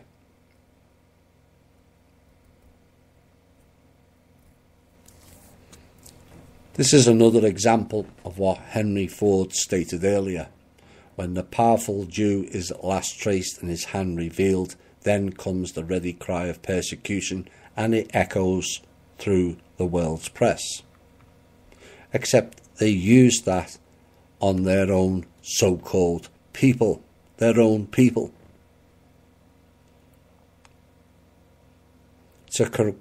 Basically to corral them into regions they wish to control, as you will see. Only the pogrom of Kielce, I was pronounced that right, on the 4th of July, interesting, 1946 was described in the world's press, naturally the Soviet version. 15 other pogroms in the satellite states, 4 of them in Budapest alone, were never reported in the world's media or were reported in such a way they did not survive in public memory. The Zionists organised the groups of Jewish refugees who left Poland mainly through the cities of Czyzyn and Klodzoko. The Soviet terror apparatus in THI conducted show trials of 9 Poles who, under torture, signed confessions and were immediately executed.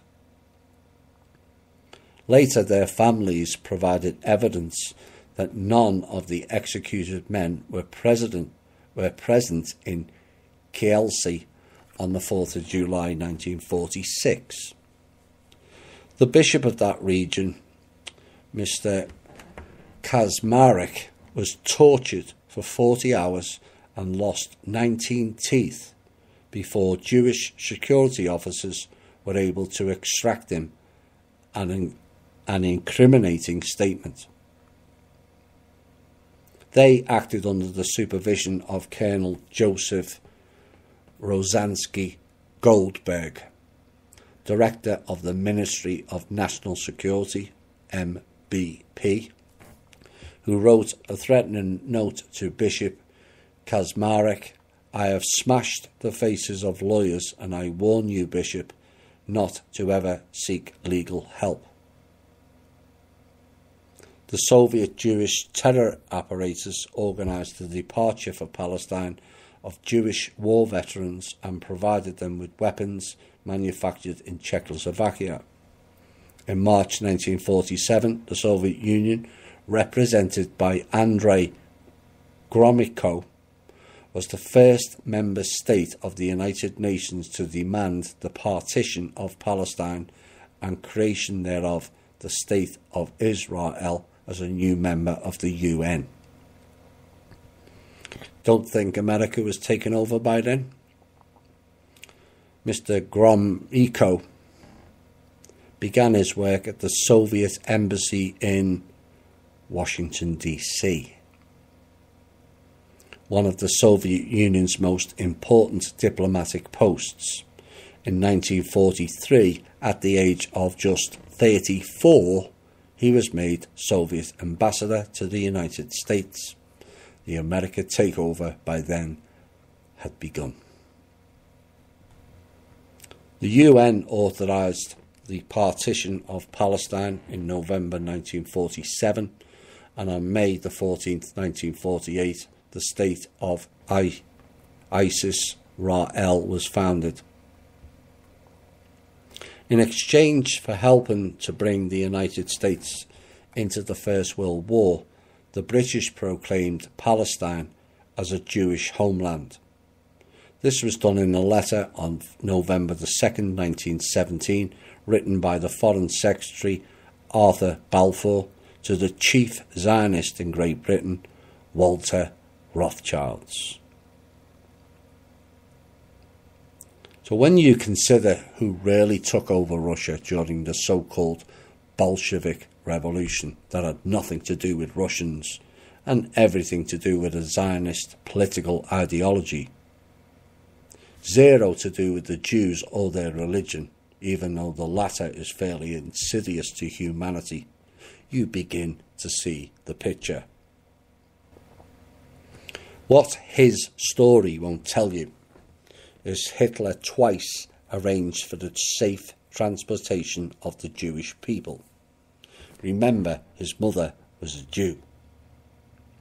Once in a meeting with Winston Churchill and Menachem Begin to move them all to Palestine, which is a British colony country. Menachem Begin refused. This was in the 1942-43 time, so before any of the now legendary accounts of atrocities, which was refuted by the Red Cross official documents at the time and other civil rights groups who reported on what went on in those camps, all reported they were being looked after well. But there was also a second attempt to release the Jewish people from the camps.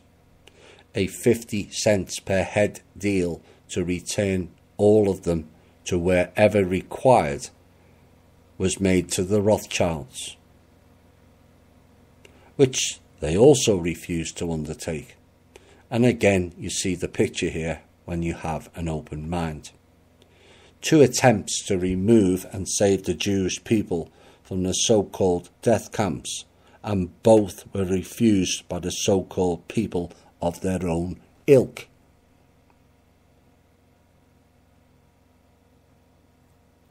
In reality, these types of people, and I use that word loosely, have no interest in any human, never mind their own people, known today as the Jews.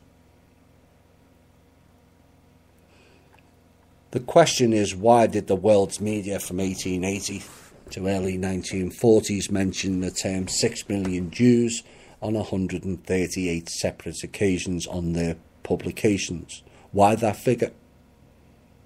Why not mention 150,000 who actually died, which is the exact figure the Red Cross determined the amount of Jews that died in those camps? Why has the Holocaust plaque been reduced several times from the official figure of 6 million, and if memory serves me correctly, it's now down to less than 2 million now?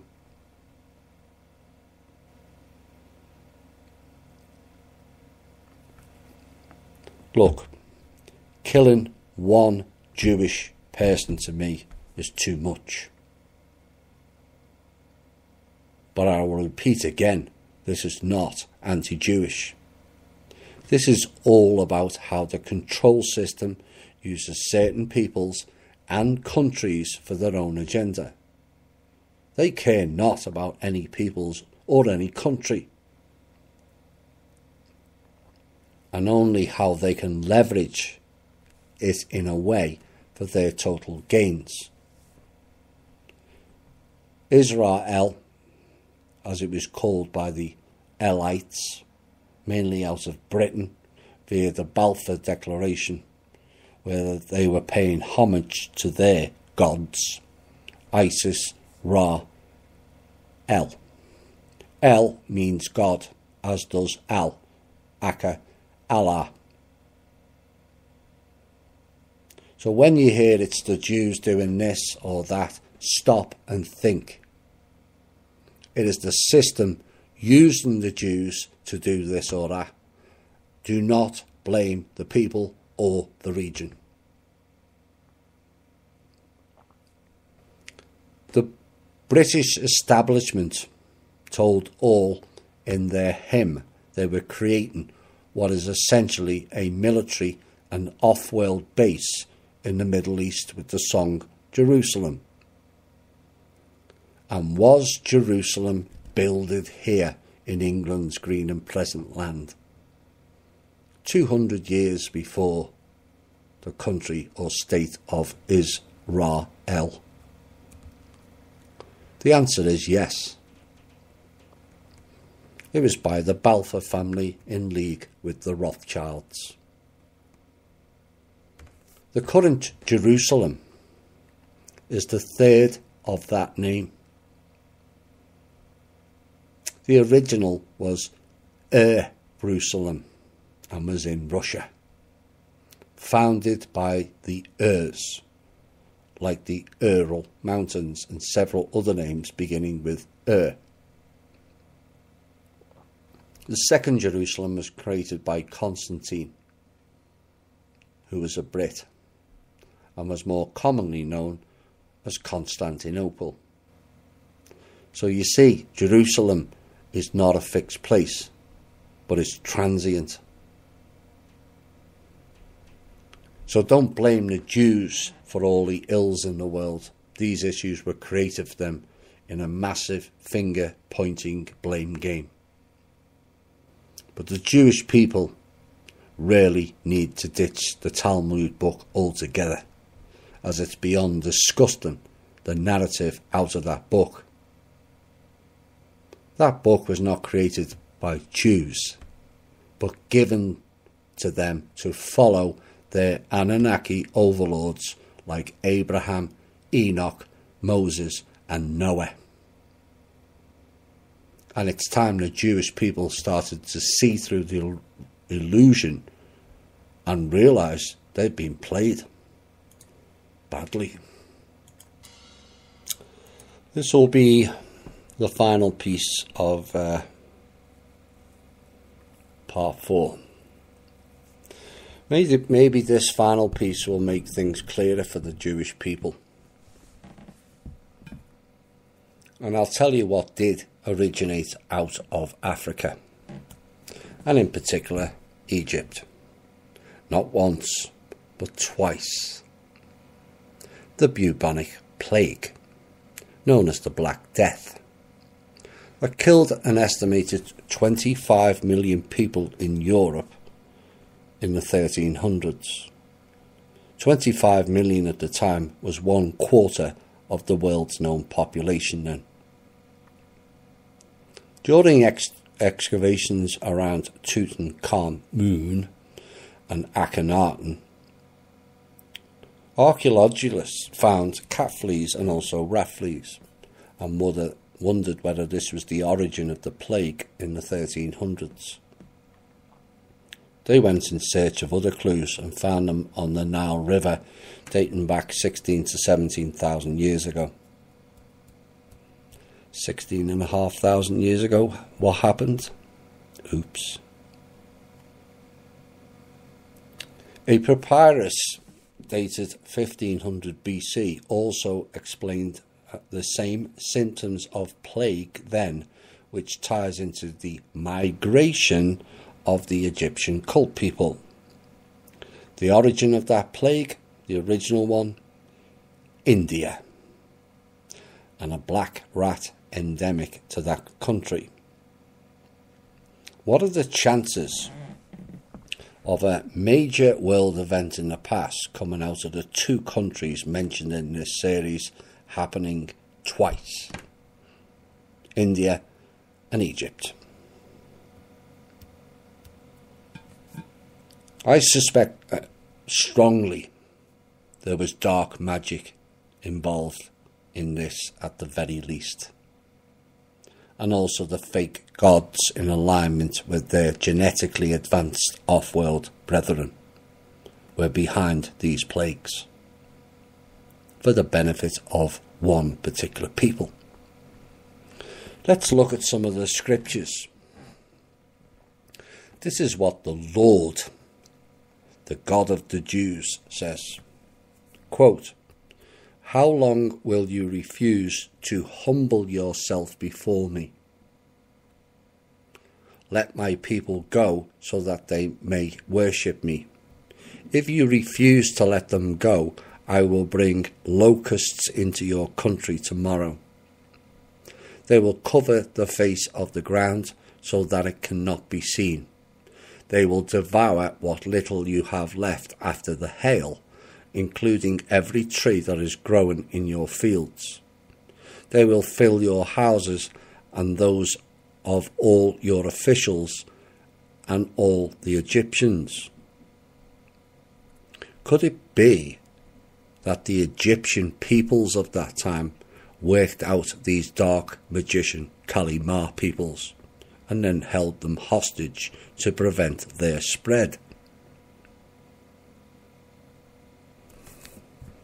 Then the Lord said to Moses, "Stretch out your hand towards the sky so that darkness will spread over Egypt, darkness that can be felt." So Moses stretched out his hand towards the sky, and total darkness covered all Egypt for 3 days. No one could see anyone else or leave their place for 3 days. For 3 days of darkness. So what does this tell you? It tells you Moses was a dark magician. Also, it appears. And like I said earlier, Moses is a title and not a name. And Moses was part of the crew of the Lord, who was Anu, in my opinion, and also knowledge base. Then comes the final plague, a magic plague of biblical proportions, pun intended. This is in the scriptures. a plague that kills the firstborn of pharaohs, slaves, and even cattle, all ordered by the Lord. Question is, how did a so-called virus know how to kill only the firstborn? Does that make any sense whatsoever? If this Lord was so special and can save a certain group of people, who we are told are the chosen ones, who go by the modern name of Jews, then why didn't the Lord save the alleged 6 million Jews in the death camps?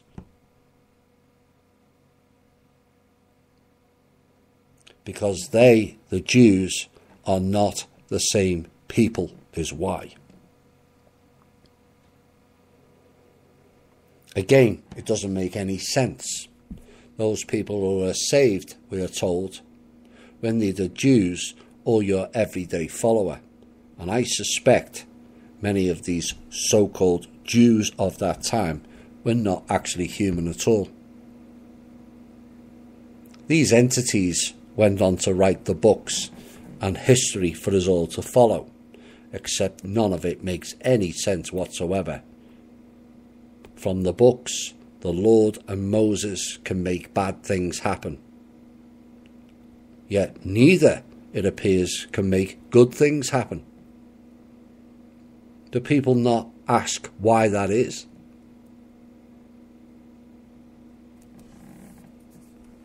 Remember, the exodus out of India went to Egypt. The exodus of Egypt went to Israel.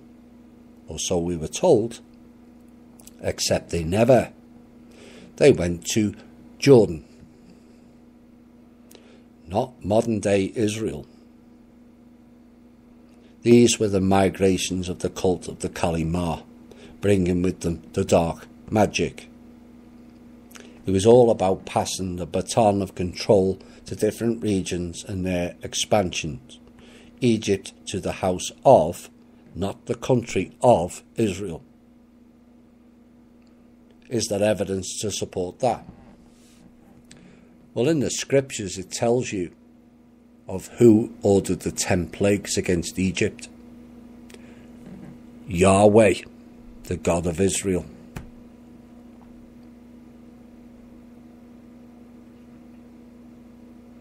Is the modern day named country, Jordan, a clue to who these people represented?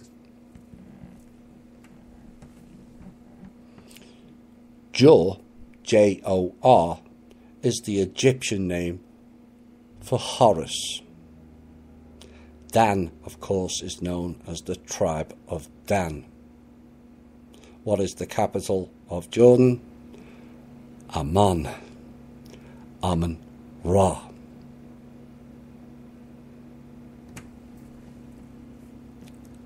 If you view the spread of the Black Death Plague, it started out of the modern-day Egypt-Israel region, landed adjacent on South European coasts, and then arched, quite a definitive arch as well, towards Russia, taking in all of the Western Aryan countries bordering Russia, and then spread further west towards the UK. Then you had the curious case of the plague doctors with spindly hands and wore a bird-like mask with a full beak, said to be for protection, except it had holes in. I suspect that this was off-world interference and possibly the Anunnaki linked with the Pleiadian Nibiruan avian group. Yes, you heard that right. Pleiadian Nibiruan group, avian, who were involved in that. And no, they are not blue avians. No such group exists. There is no evidence of any rat or fleas being involved in this plague, or any evidence of it being along the trade routes, as described by so-called historians. But in the records of peoples of the time, blamed one group, as this passage says, quote, "In German-speaking lands, France along the Rhine, and parts of Spain, municipal governments, castellans, bishops and the Holy Roman Emperor accused Jews of spreading the Black Death by poisoning foodstuffs and water sources, and massacred entire communities of men, women and babies for their supposed crimes." Unquote. Question remains from these plagues is, why is there no reference to any kings, queens, nobility, popes, bishops, lords or house bloodline families dying from this plague in this period?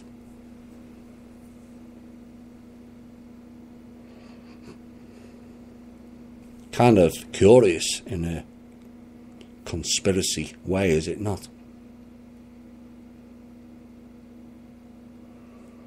Before I go into summing up final piece of this show, I will add in this piece for evidence or pondering on. The term "all hidden in plain sight" comes up again. After the Zionists tortured and killed and stripped Russia of 70 to 90 million people in 1919, they changed the name to the USSR in 1922. Now, having just exposed the SS for not being German, but an ongoing destruction of nations programme, perhaps this next bit will make things more clear.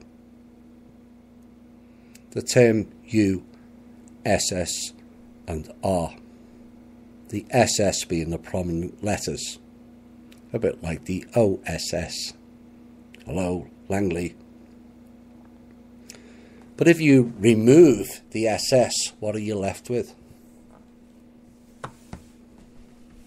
You are the heirs. All in your face. Do you still think now the SS is just to do with Germany or Germans?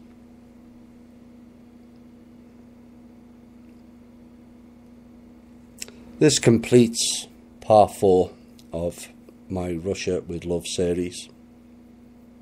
Part 5 is in the making.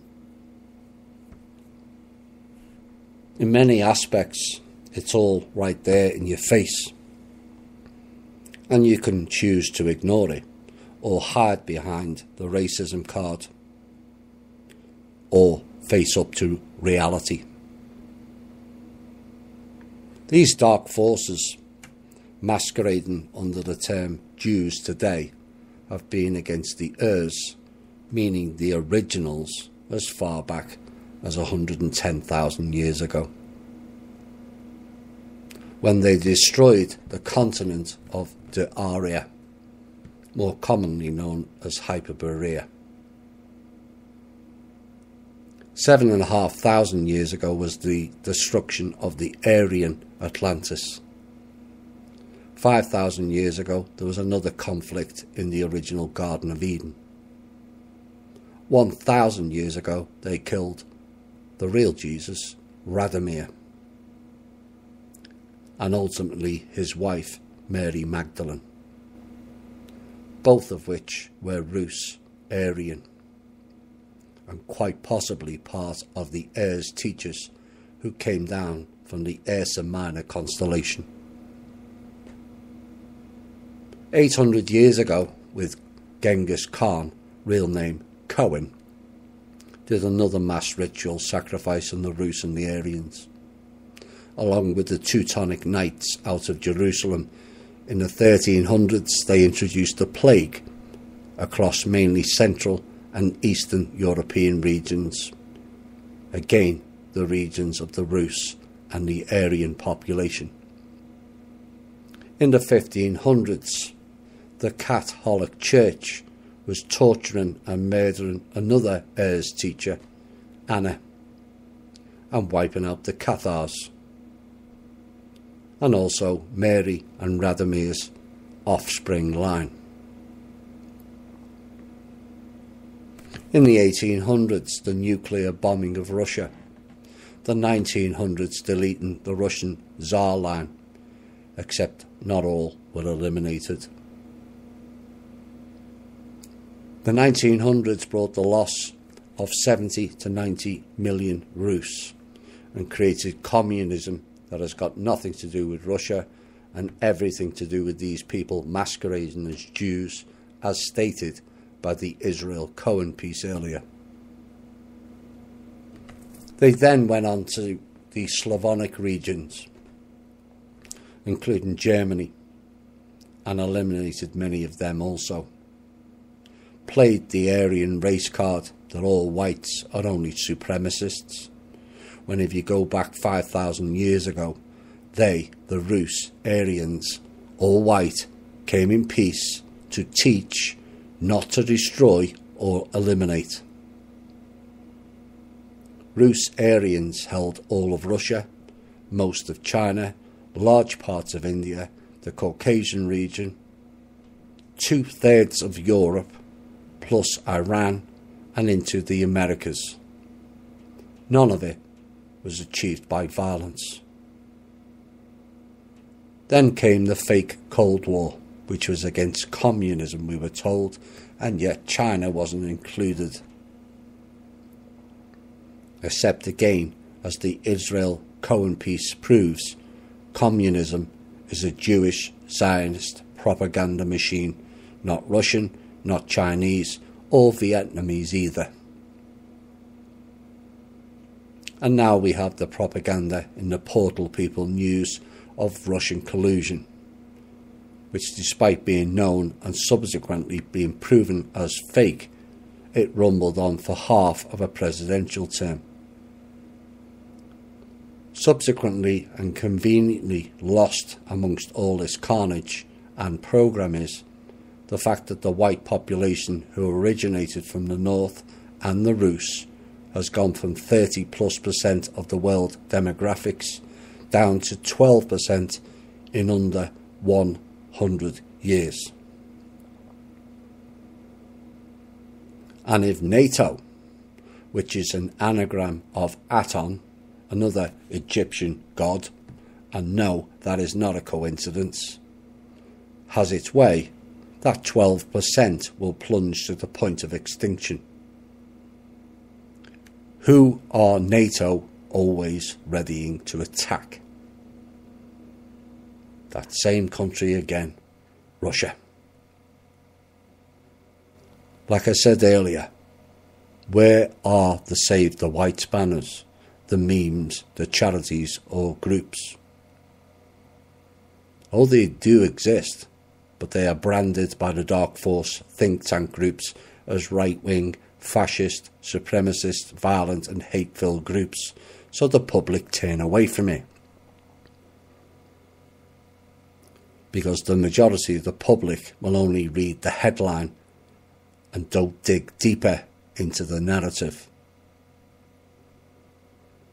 As a reminder of what Ford said, and the way in which the minds of whole nations is moulded for a purpose, and you begin to see how it all plays out. Israel was moulded and set up as that nation to carry their banner. They fell for the old classic of "you're more special than the rest," which is a common failing in humanity to fall for. Riddled with fake titles and badges, but these psychopaths are in every nation, not just Israel. These people are not Jews, Jewish or Israelis at all. They are the dark forces who operate under the banner of Jewish. They are the Kalimah worshippers and the Egyptian cult Amun-Ra, forces of evil.